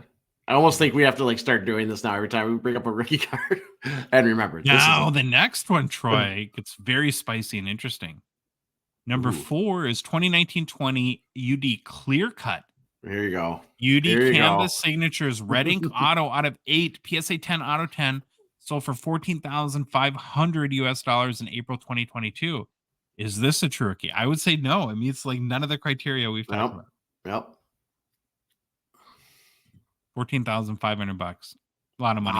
Wow. Yeah, that's a lot of money. Knowing what we know about cards now, that feels like an overspend. Yes. Yeah. Number 3, 2019-20 Upper Deck Young Guns High Gloss out of 10. PSA 10 sold for 15,000 even in August of 2021. Great. Going back to if you're watching on YouTube, somebody spent $15,000 on a shadow. On a shadow puppet. Do you get the shadow puppet with the card? Does that come with it? I'll just put my hand and then. But now would this meet the definition of a true rookie? It is part of the base set. Yeah, of course. But it's a parallel, right? But it's a parallel. Yeah. I don't know. So what do you think? Oh, here's a question. Which one's going to go up more in percentage terms? The base Young Guns or this one? Oh, I think this one, because the base, as the pop continues to grow, the base Young Guns is going to go down. I love this card. I think it's a very, very cool looking card. Yeah. And the badging of the high gloss looks great on it too. I wouldn't feel like, even if I had spent 15 grand in 2021, I wouldn't. There's a lot of cards that you could have bought for 15 grand in 2021 and be mortified right now. But I would still feel okay about that purchase over the long term for this card. The number 2 all-time most money spent on the Cale Makar is a 2019-20 Ultimate Collection. Cale Makar and Nathan McKinnon rookie tandem shields out of 2, PSA Authentic. Sold for 16,800 US in June of 2022. Does this card do anything for you? Boy, it shouldn't even be included because it has Nathan McKinnon on it too. Yeah. We're gonna have a whole discussion on that next, I guess, next show. Does this count? Or I think someone a long time ago said one of the questions we should look at is what card has been hurt the most by having like a superstar paired with just Oh, some yeah. random guy that never made it. But no, this card, I mean, it's cool. I would never spend this type of money on it. Yeah. Now, the number one card, the most spent ever for a Cale Makar card, is a 2019-20 Exquisite Collection Rookie Auto Shield 101 BGS 7.5 with a 9 auto grade, sold for 22,800 US in April of 2022. I think that's, I don't know if it's worth that right now, but I guess that's another purchase. From just an investment standpoint, I wouldn't feel horrible about. No, and I'm on record that I don't really care for exquisite cards. This one looks great. I would definitely like this one. It's weird that I don't understand how autos get graded because I've seen 10s that have the same amount of Like the streaky or the pen freakiness came up on a there. little bit, and then he's like into the looks like he Maybe went into that's the it. shield. Maybe Yeah. that's it. But Yeah. how do you control what he does when he Yeah. signs a card? So I don't know. I wouldn't be turned away from that auto, even though it's an auto grade 9. I'll agree. Do you have any general thoughts on the Cale Makar hobby market? No, it was interesting to watch. You know, he kind of was one of the guys that blew up, and then we had this run where he had a slow start, and stuff started trending down again. But now he's back right into his thing. Now he's probably never going to be like a 600 goal scorer or 500 goal scorer, but No. he's going to be a fantastic defenseman for a long time and probably have lots of points. So it'll be interesting to see where he actually trends out. But yeah, he's definitely in that superstar category. And he's basically him and McKinnon are the guys in Colorado that the hobby. Well, McKinnon maybe I don't know. Sometimes McKinnon prices amaze me, but Makar for sure I think has some good hobby level. He's got 58 points and 44 games played. It's crazy. Yeah. Yep. That's pretty awesome. All right, that is our Cale Makar hobby deep dive. We're going to roll on to new product releases. Today, or yesterday, I guess when you're watching or listening, 2022-23 credentials came out. So we spent some time watching some breaks today, seeing a bunch of cards get pulled, also bought our own box. And so I've had a little bit of experience with the product in hand. Don't have a ton to go off of, but just wanted to share a couple of, I guess, instant reactions or initial observations. So the first thing towards the base cards are really, really nice. They're clean. It's been a great year for base cards. Yeah. If you care about that sort of thing, but kind of a lot of white, a lot of kind of the minimalist, a ton of like silver foiling. So good job, Upper Deck on the base cards. Really, really like them. The one redemption that I've seen so far is Matt Boldy. So our guy, well, what happened to Matt? Is he Why hurt is his finger or Boldy something like that? redemption? Yeah, what's going on with that? Come on, Usually, man. Come on, Matt. wild guys, you got to sign your stuff. Do I just send Troy and the third person over to get you to sign your cards or what? I want to call the I don't know if wild there's PR anyone guy, else, but see what's going I on. did see a number of every auto of his pulled was a redemption. So there's that. Then and we have a couple of pictures if you're watching on YouTube. The craziest card it's called Live Tonight. It's a Easter egg, meaning it was unannounced. Now let's all learn from the Connor Bedard thing, which stick a pin in that. There's more on that in a minute. I don't have no idea how rare these are. I think I saw 2 cases open and each case had one. This is probably And a there's case 20 hit. box, 20. Yes, this is probably a case hit. They're like a felt kind of feel to them. Kind of got like a Jimi Hendrix sort of Mm-hmm. tour poster vibe to it. I have no idea. This is a card, Troy, that I wouldn't be shocked. So right now we're looking at like the Igor Shesterkin, and I saw a Sidney Crosby pulled. So let's just go use Sidney Crosby because it's a better example. Part of me wouldn't be shocked if I see that sell for $16 on eBay or $200. Yeah, you just never know where these are going to end up. You have no idea, right? So I looked earlier. I didn't see one even listed yet, but I can't wait to see what these sell for. There's provisions are also out as well, and so I saw love God. Steven Stamkos. We're watching YouTube's. This was pulled by a Gongshow supporter, All for the Hobby, who's a breaker. So go check out his website, all number 4thehobby.com. Uh, Cards are pretty awesome. Another one he pulled, which I think is a retro version of the provisions. This Patrick Waugh.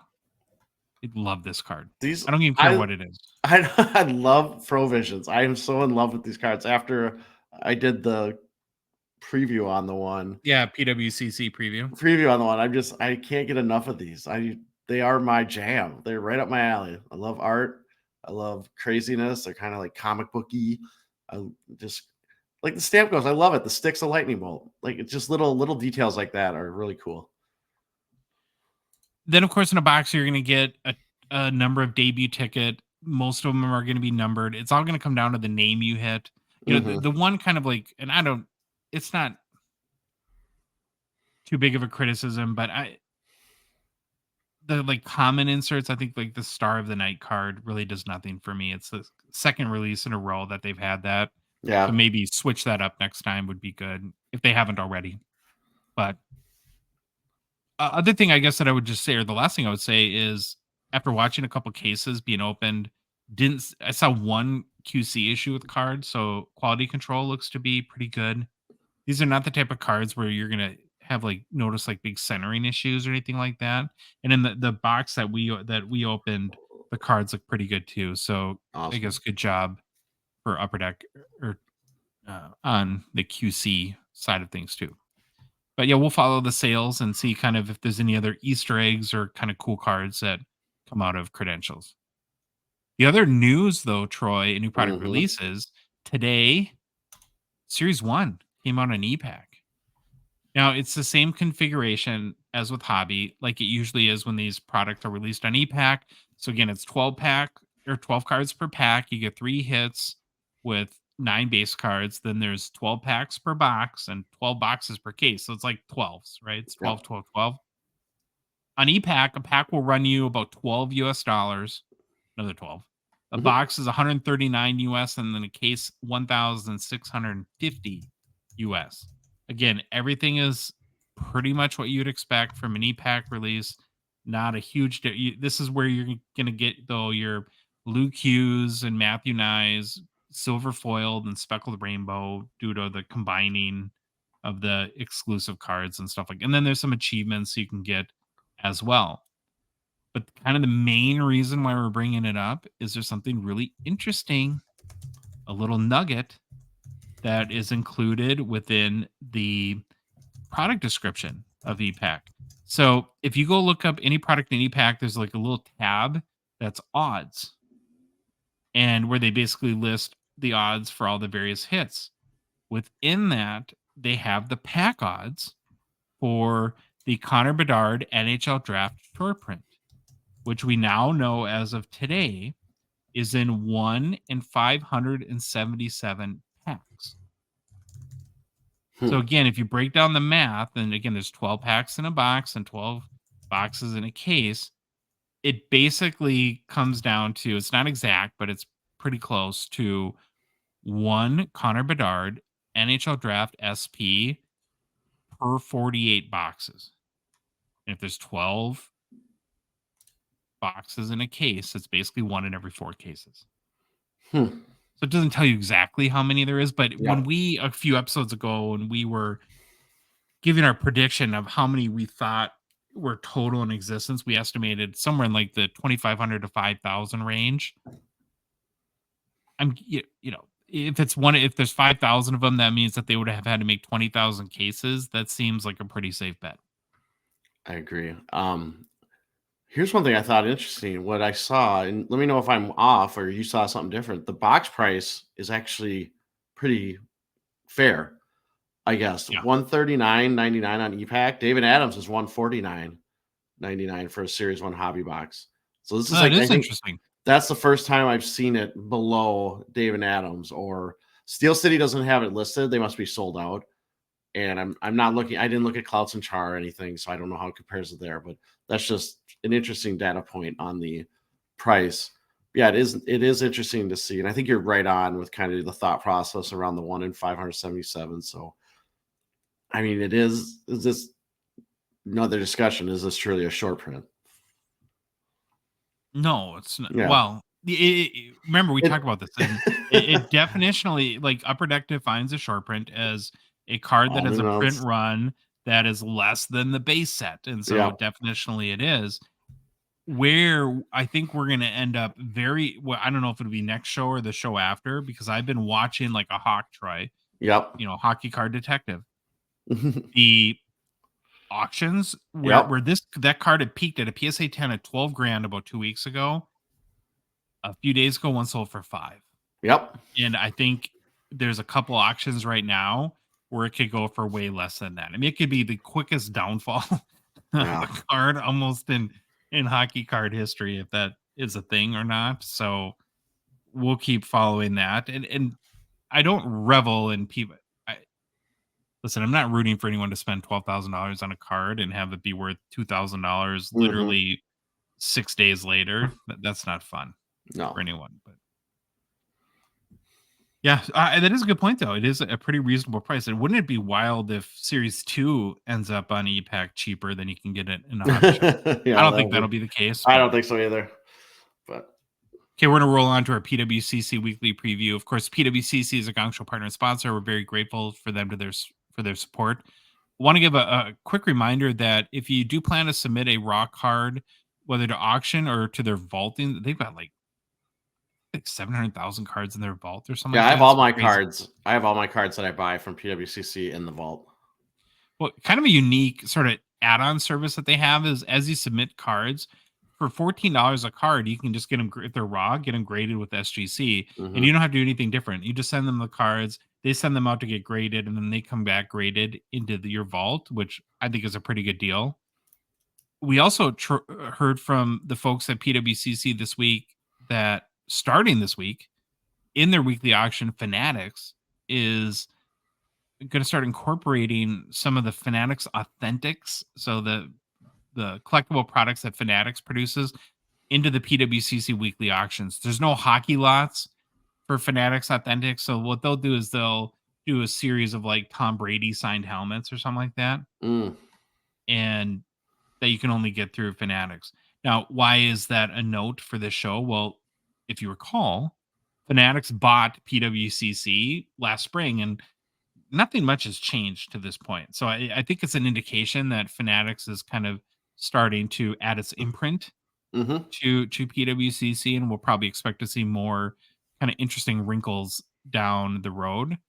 That being said, though, the current PWCC weekly auction is live, and like we do each week, we've gone through the auction, all the hockey cards, and you and I, Troy, have picked out our favorite vintage and modern cards to highlight. So, like we always do, we'll start with our favorite vintage cards. I'm so glad when we talked about this card the other night that you agreed not to read ahead, because man, we've had some epic cards and players and personalities lately, and this is an all-timer, Troy. So the first card I picked is a 1924 V145-2 Sprague Cleghorn PSA 5. Nice. First of all, whoever named this set has no mind for marketing. I don't have it with me. I should look at Bobby's. 145-2. Yeah, I should look at Bobby's book to see if it says why it's named that. I don't know. I don't understand. Hey, Troy, I just picked up a 1924 V7 283-967-42B8H12 Foghorn Leghorn. It's like it's the stupidest thing ever. Come on. It sounds more like a lab experiment than it does a hockey card. But Troy, with a name like Sprague Cleghorn, how can you not be interested in learning more about this card? So the card is a PSA 5. It's a pop 4 with only one graded higher. There's one PSA 6. Only 17 copies have ever been graded by PSA, so pretty rare. Very rare. But we'll come back to the card. We got to start with Henry William Sprague Peg Cleghorn. So Peg Cleghorn lived from 1890 to 1956. Played 17 professional hockey seasons from 1911 till 1929. Played for one of your favorite teams, Troy, the Renfrew Creamery Kings. Nice. You wear their jerseys all the time, don't you? Sure. I have a collection of them. And then you talk about yourself in the third person. Troy loves Renfrew Creamery Kings. After that, he played for the Montreal Wanderers. So both of those in the NHL predecessor, the NHA. Yep. But then in the NHL, he had stints for Ottawa, Montreal, and then Boston Bruins.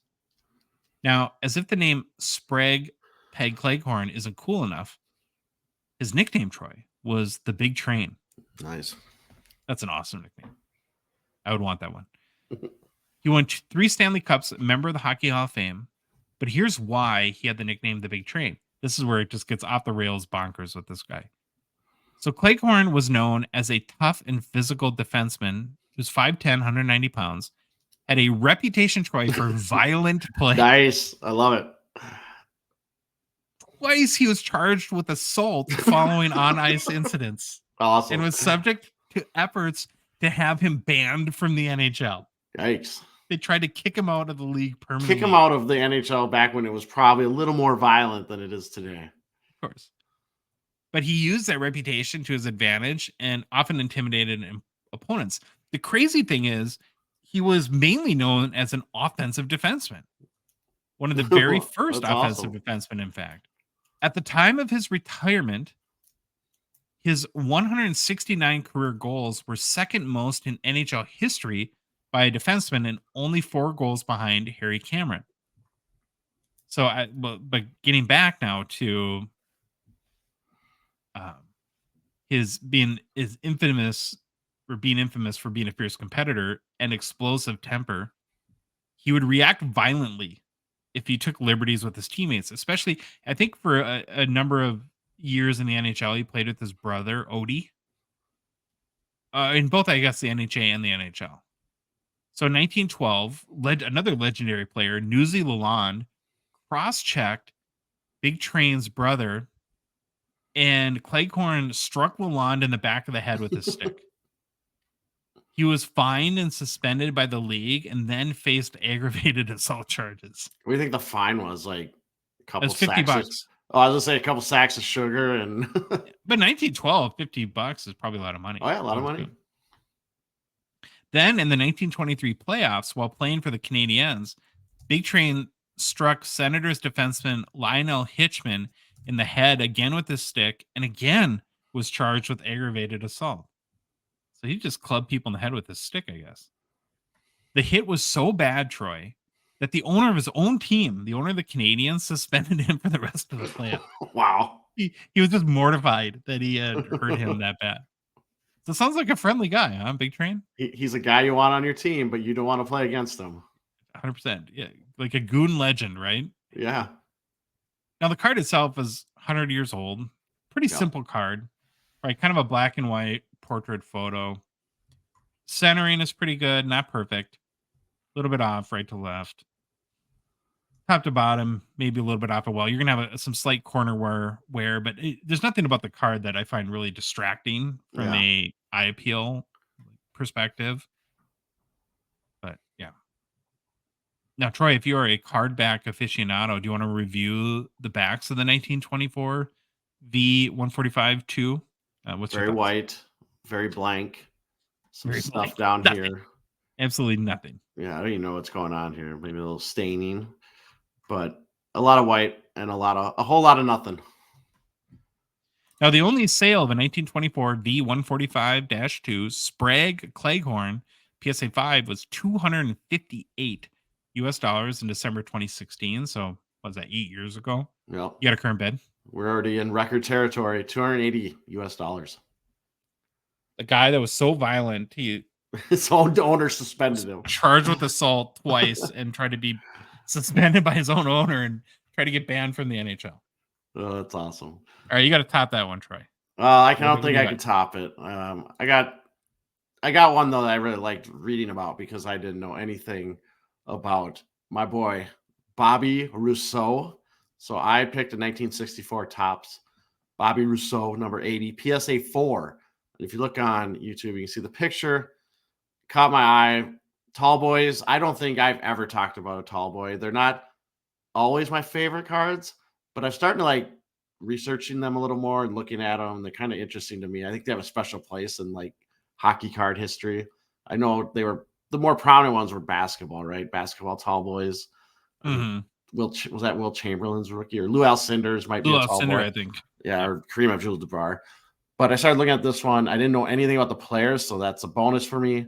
Plus, I actually am starting to dig lower graded cards just from this concept that they're probably going to be more affordable for maybe a majority of people. And again, you don't have to keep up with the Joneses. You can find really nice stuff. And I'll tell you right now, if you look at the picture on YouTube for a PSA 4 already, this card looks pretty nice. Vintage is all about eye appeal. Like you can find, I'm sure that you could find PSA 6s that don't look as nice as this, and that would sell more just because there's that 6 number with the grade. But when you're collecting, it's all about the eye appeal. Yep, agree 100%. So again, just a quick reminder, tall boys, they measure 2.5 inches wide and 4 11/16 inches tall. They have a large picture of the player. This is the 64 tops tall boy too. I'm not making a generalization about all of them. So you got the team, it's presented. You can see at the top, it's kind of curvy. And then at the bottom, a solid color strip with the player's name, position, and then a picture of the player in the middle. And just to show you quickly what the back of the card looks like, got the red. I always love, for some reason, I'm a sucker for cards that have cartoons on the back. I always think those are fantastic. It's got a little French here. Bobby's a golf pro in summer months. Great. I love finding out new things about people. So it's fantastic. The set, I believe, a couple things. It was, they had head coaches for the teams. And if I remember right, it's the first time all NHL teams were included in a Topps hockey set. And it was the first time Topps printed more than 100 cards in a set. So I always think that stuff's kind of interesting. Key rookie cards. I'm not even going to try to say half these names, but it's Marcel. It's Paille. Gary Dornhofer. Pitt Martin. Roger Crozier, who I think was a coach in the NHL, if I remember. Jim Papin. Rod Sealing, and Luan Gotti. I'm sorry I butchered half of those, but just want to give you that. Other key cards include all-star cards of Tim Horton and Stan Mikita, which are among the short prints. So these did have short prints. I believe it was the all-star cards. I can't remember exactly. I was getting about what the most teams have their head coaches, and then 2 cards midway through the set feature checklists, and the final 6 cards name all-star players. And I think there was 2 series that they were printed in, with 55 and higher making up the scarcer cards, is how they kind of. But would those be true rookies? Would those be true rookies? We will never know. I don't feel like it's late. My brain can't even work half the time. All right, so let's look at this card itself. Okay, again, PSA 4. And man, for a PSA 4, and I'm not the grading expert, believe me, this thing looks fantastic. From the pictures, again, this is from the pictures. Looks in really nice condition. It's definitely off center, top to bottom. You can definitely see a little strip here, but there. Left to right is really good. It's definitely off a slight bit, but just really slight. More white on the right side than the left. The color is just fantastic. Part of that's probably due to the good pictures that they have on the PWCC website, but you can tell the color looks great. Corners, if we can zoom in. I mean, just a little bit of wear up there on the top right and left. Not bad, though. No, not bad at all. I've seen a lot worse. Top right. Bottom, I actually remember, is pretty good. I mean, that's pretty good for PSA 4. So again, the card front looks really great.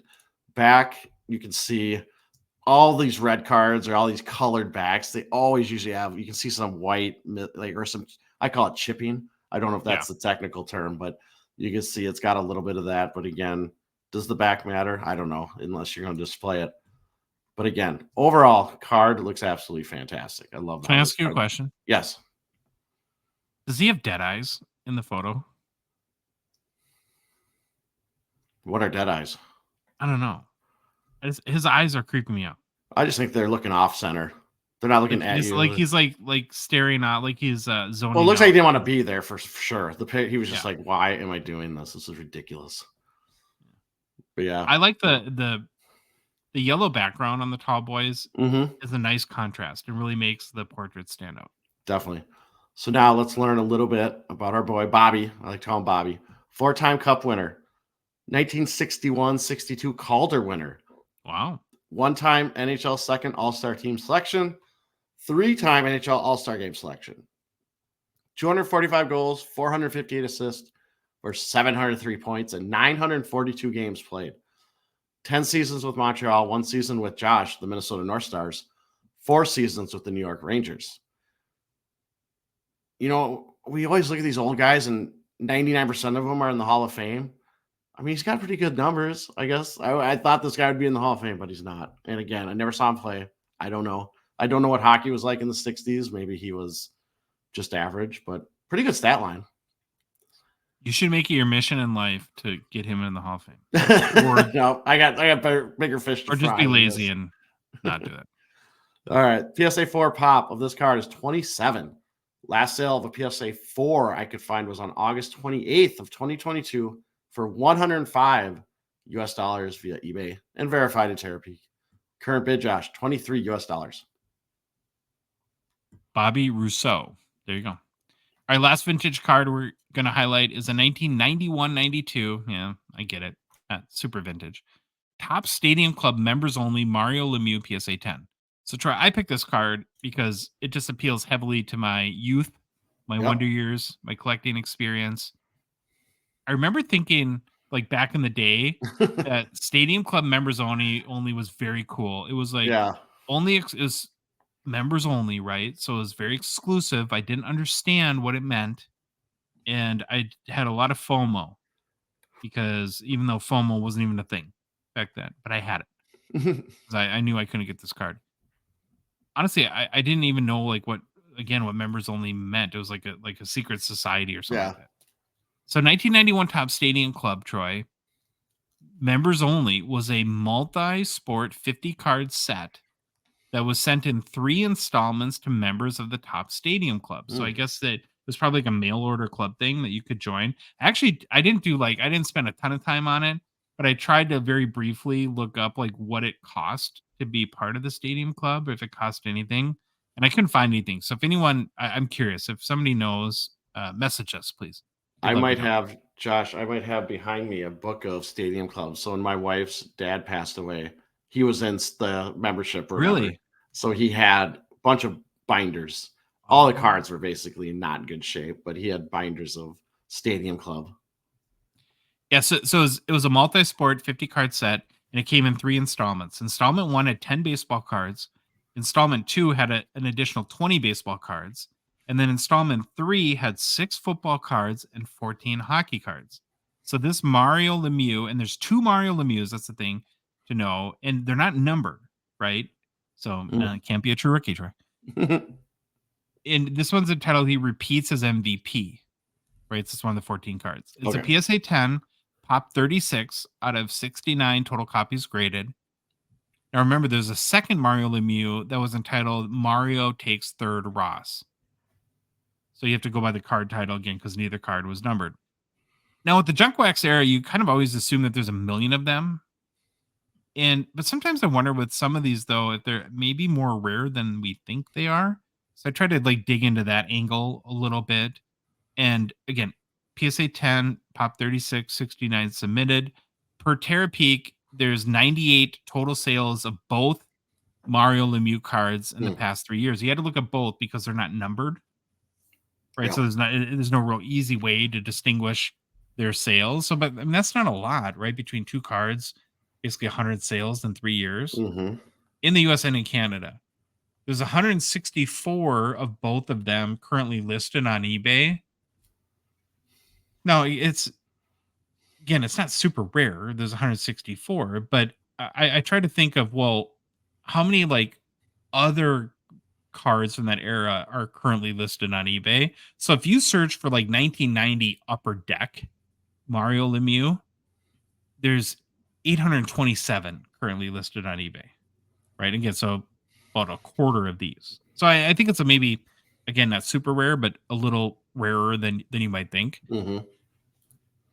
But you're never going to probably overcome the perception that it's junk wax era. So people just assume there's a million of them.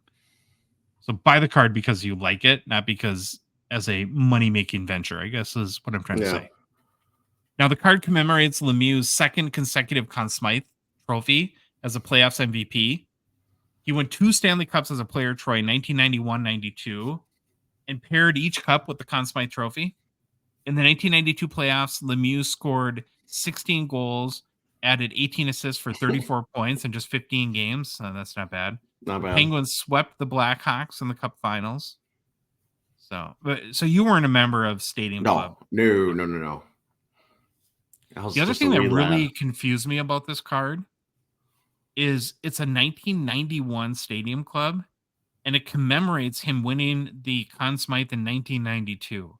And I was just like, how does that happen? Future. But then it went back though, and because these were issued in 3 installments. So I'm guessing that by the time this one came out in the 3rd installment, it was probably way later than 1991.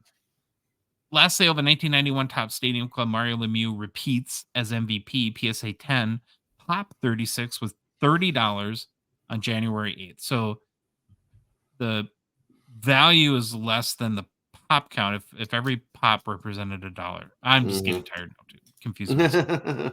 All-time high $69 US in March of 2022. You got a current bid? $9 US. Mm-hmm. Big investment there. All right, we're going to switch to modern real quick. I'm excited to talk to you about this one, Troy. It's a 2022-23 Metal Universe David Pastrnak 2013 retro, like Marvel themed EMG blue out of 50. So I chose the card because I think it's kind of a controversial. These cards have been a little bit controversial, and wanted to chat with you in particular because you're kind of a comic guy and get your opinion.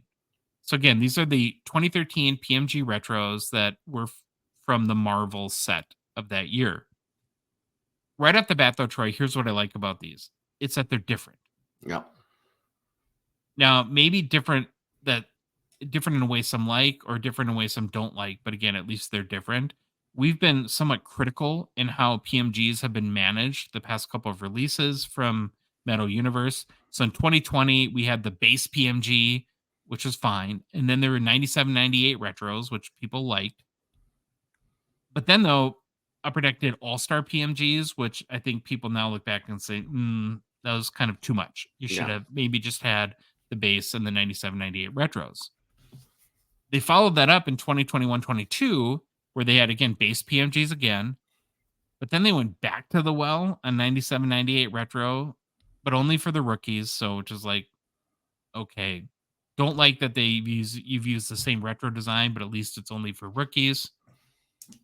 It would have been a disaster, like if they had McDavid 97, 98 retro and back-to-back releases. So again, I'm glad they didn't do that. Yeah. But it did feel like that 97, 98 design burnout started to become a thing. And because again, you got to remember too, that 97, 98 retro design was used in 2012 Fleer retro as well. So there's been like so many instances where this has been used by this point that in the whole PMG thing, I think this is sort of like the slide that we've talked about before with PMGs. So when you get to the point of the last release in 2022-23 Metal Universe, I actually think Upper Deck did a decent job switching it up. There's the base PMGs that we always expect that essentially get that new design every year. Then there's a different retro design. So again, it's just rookies, but it's 98, 99.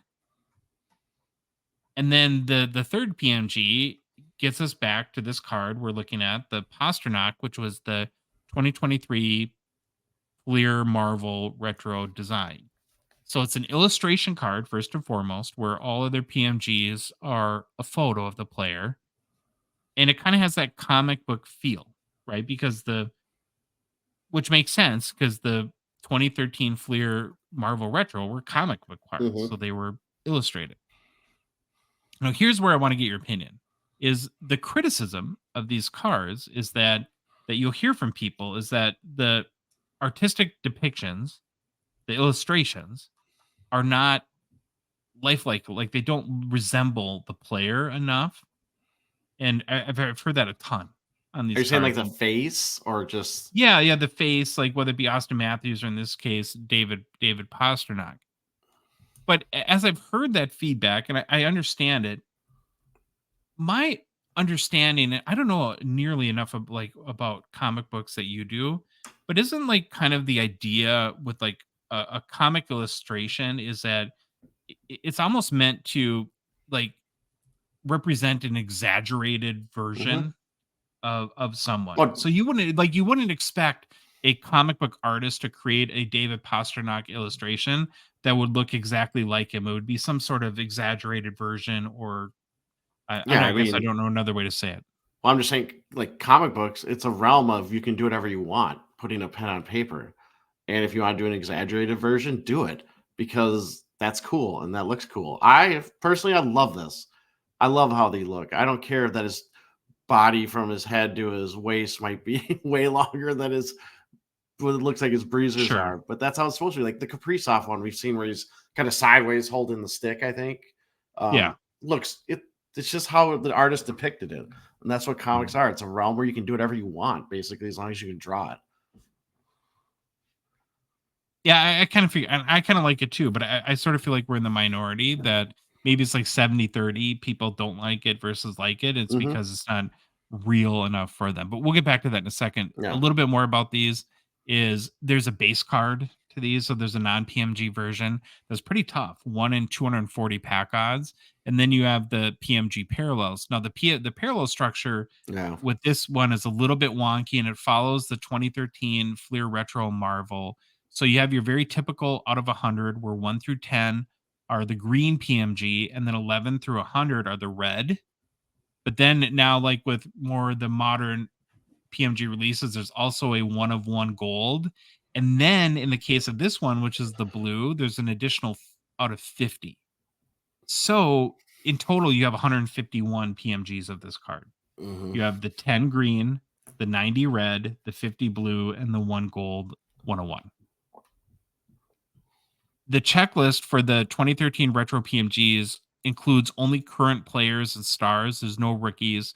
There's 20 players on the checklist. So Pasternak is one of them, of course. Then it's sort of the who's who of who you'd expect, like McDavid, Ovechkin, Draisaitl, Kaprizov, Crosby, Makar, etc.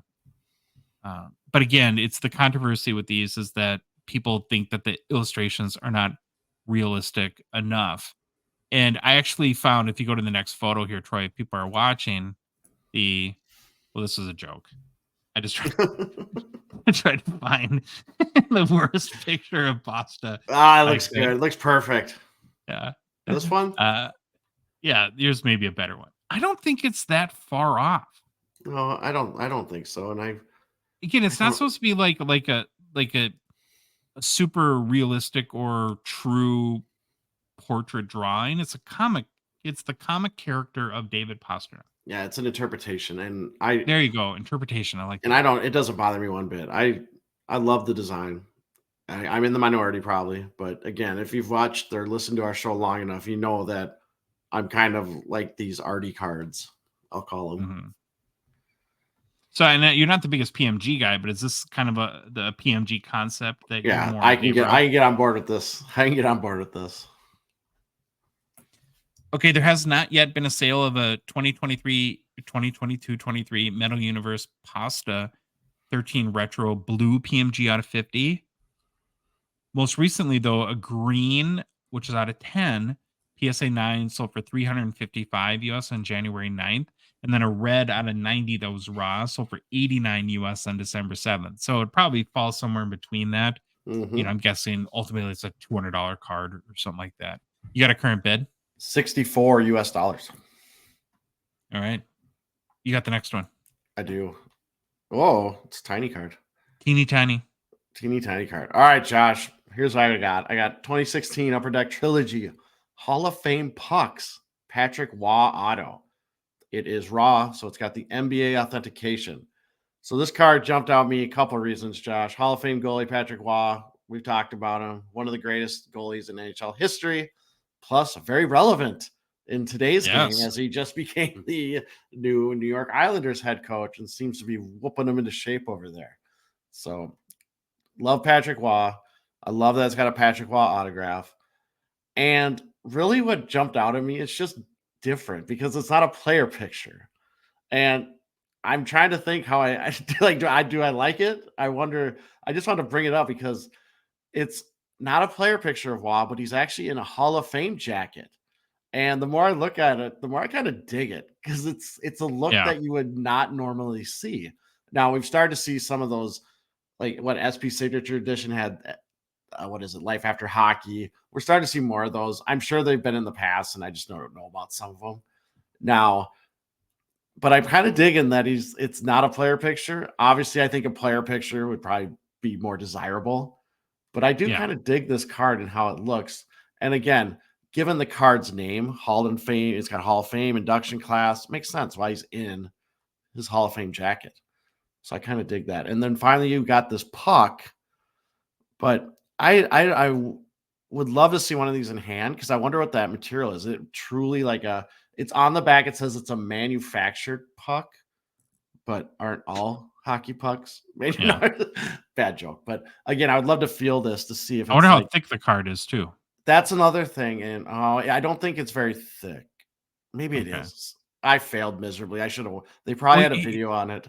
here's my question about this: is that does a manufactured puck actually add anything to the card? Like, what if it was just Hall of Fame signature and his Hmm. Patrick Waugh on his Hall of Fame jacket and his auto?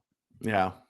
Part of me wonders if the card might even be more valuable. I'm just such an anti-manufactured anything that I'm probably a Yeah. bad person to get their I'm opinion on. guessing they were going for like kind of the look. I Yeah. mean, I don't mind how it looks, and maybe that's what they were thinking with the pucks. But I forgot to show the back where it says you received a trading card with a manufactured hockey puck. So I Mhm. mean, I know what they're getting at. It's not a game used. It wasn't. They didn't pull it out of a game. He signed it. But I think it's just really an interesting card. I think it's unique. I'm not a fan of horizontal cards, but I think I could make an exception for this one. This one keeps growing on me the more I look at it. And it's something that you asked me 2 years ago. I look at this, I probably have been like, nope, not mine. I don't want that. Sure. I don't like it, but I think it's kind of growing on me. And Do you again, have it a might Patrick Waugh auto yet? I do not. And that's where I was gonna kind of say it's probably one of those, maybe it's like an entry level to get a Patrick Waugh auto, because I'm guessing it's not gonna sell for crazy amounts of money. Sure. So it's just really unique to me. Now again, it's raw. If you look at it up close, it's actually looks pretty nice.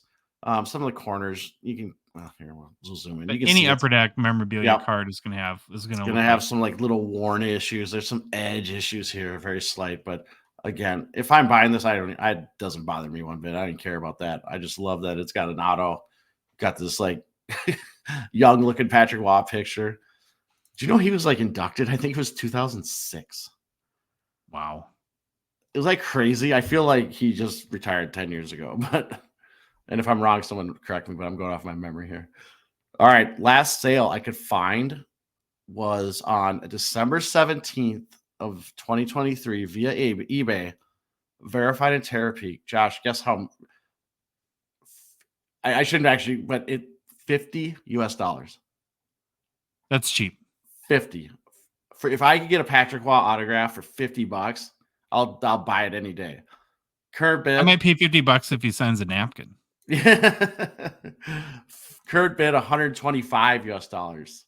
So it's really intriguing. That was only 2 months ago, or less than a month, or what are we at? So a month and a half ago, I'll call it. Month Mhm. and a week, month and 2 weeks. For $50. I think it's one of those kind of slid under the radar, maybe, and someone snagged it. But it's at $125 US right now. Current I bid think on you hit this the one. nail on the head, though. It's a very kind of maybe a grid option as an entry level Yeah, Patrick Waugh. yeah, for sure. All right, last card we're going to feature is a 2017-18 SP game used Connor McDavid Supreme Sticks out of 15. It's raw, so it's NBA authenticated by PWCC. I almost did this one, and then I was like, I Really? better check. Oh, I looked at it. I was Yeah. like, oh, that's interesting. And I better check the notes. I was like, oh, Josh did it. Never mind. Well, it stood out to me because we don't, just like you with the last card, we don't talk about stick memorabilia No. cards a lot. And in this case, Troy, it's game used, which feels like a minor miracle for an SB Game Used card to have a game. Was Shots that fired. You're gonna get some shots fired? trouble Shots again. fired. You I can know I'm gonna get banned by Protect. Couldn't you make the argument though? Now, no. Here's an interesting question. Can you make the argument that a game used stick material is more material to the performance of the athlete than the Yeah. uniform would be? Like it's almost like a closer to Yeah. something spectacular that could have actually happened in the game. It's kind of like in that context, we put this weird premium on the jersey, and I was thinking about it, and maybe it has to do with the team being represented on I the think it's jersey as identity. well. I Yeah, the identify with the identity. jersey. I don't identify with the stick. Yeah, very good point. Yeah. So this card itself, it's a like a long vertical patch window, so it's got a pretty big piece of the stick in there. Hmm. So basically, the whole right hand side of the card. Then the left side of the card is a what looks like a very intense Connor McDavid, Yeah. who has to very intense in warm-ups because he's not wearing a helmet there. But what really stood out to me about this card in the photo, you kind of have to look close. Now, I didn't like do a total hockey card detective I will. He's at the All-Star sort game. of. I think it's an All-Star game picture. Okay, it's an all-star game, but I think that he's using the stick in the photo. That's I did notice that too because it is. You look at this yellowish here. It's Yeah, it's the same. I hope it's the same stick. that's That's awesome if awesome. that's the Yeah. case. This card just like went way up in my book Yeah. because of that. Okay, so now I've got like another stick material card question for you. You get to choose a card that has a player worn 3-color jersey patch or a game used stick. What do you prefer? Jersey patch. Really, even though it's just player worn versus game used stick? Hmm. Okay. I respect that. I respect that. In my opinion, though, I think these game used Supreme stick cards are pretty Yeah, cool. they are cool. And they don't get really expensive. Probably because there's not an auto. It's almost like Supreme patches, even though, it's that magic combination of memorabilia and auto, which makes things go up. And actually, too, what I would love to see Upper Deck do is to make more cards like this. But I feel like every time they have like a big part of a stick, they make they have the athletes sign the stick. Mm, I don't think you yeah. have to do that. No. Just sign it in like an auto, like a part of the card, like you would maybe treat Yeah. a patch in a lot of cases. So I sort of look at, well, do these Supreme sticks, because it's not like this isn't the first year, do they sell it all? Hmm. And the top sale I could find of any Supreme Sticks card was a 2012 Gretzky that sold for $448 US in May 2022. So Okay. again, they don't go for thousands of dollars. But yeah. And per card ladder, there's been 5 sales of this card, a 2017-18 SP game used Connor McDavid Supreme Sticks out of 15. Of the pictures that I saw, Troy, this one here is like the most colorful. Like a lot of them just have like gray parts of the stick. So I'm sure that might make this one a little bit more attractive. But all-time high for this card was last May for 310 US. And last sale was 151 in November. You got a current bid? Yeah, current bid $52 US, and it's kind of interesting seeing this because when I think of sticks, like leaf lumber, right? They do. Yep. That's like the main gist, I think, right? And we are not the big leaf guys. We've talked No. about them sparingly on this show, but they have a whole set around like leaf lumber, I think. Mm-hmm. All right. Those are the cards that really stood out to us in the current PWCC Weekly Auction. Again, make sure you head to pwccmarketplace.com to place all your bids. Auction ends this Sunday. Personal pickups, Troy. It's late, but it's relevant. You're back in the hobby. I'm back. Can't wait to see what you picked up. All right.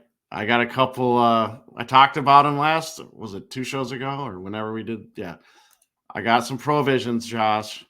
I got the Alex Ovechkin. It's a PSA The robot. 8. Yep, the robot.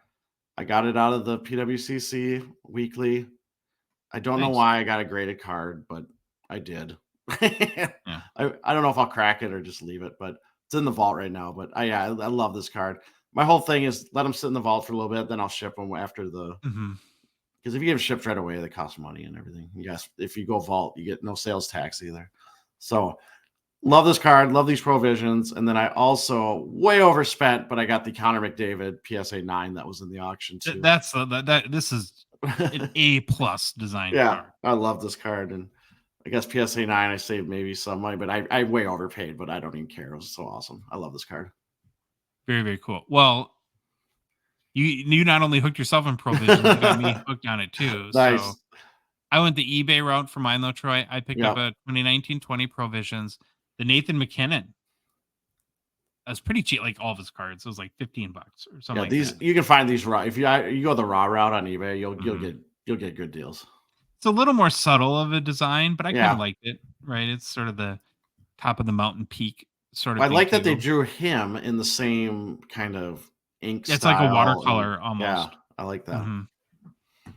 Then, so this personal pickups is all about me just like being a follower and being super impressionable because T Olson 70 posted in our Discord a picture of like an Austin Matthews pickup that he got from Credentials again.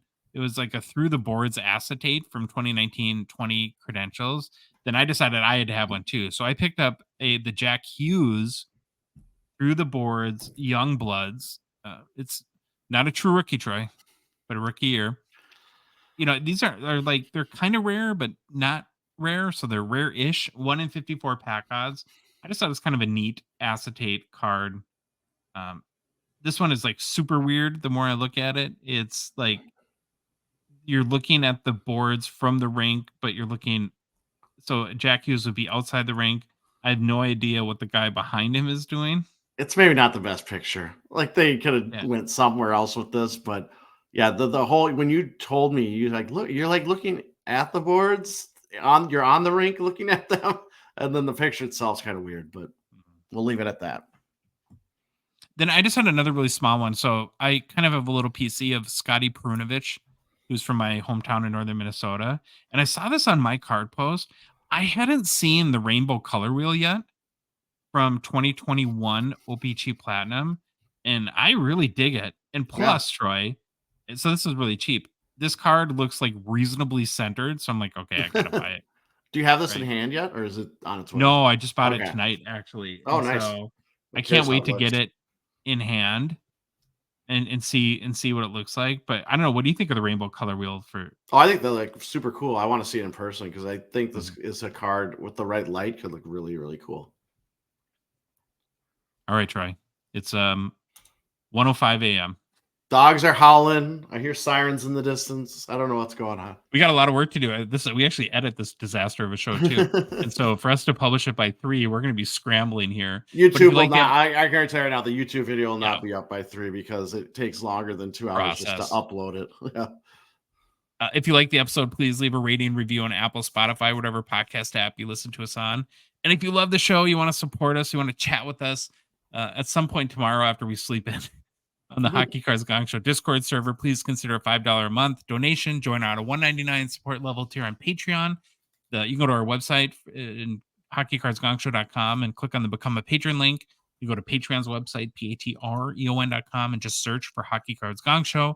There's a link in the show description in YouTube or whatever podcast app you might be listening to us on, or in our Instagram and TikTok profile as well.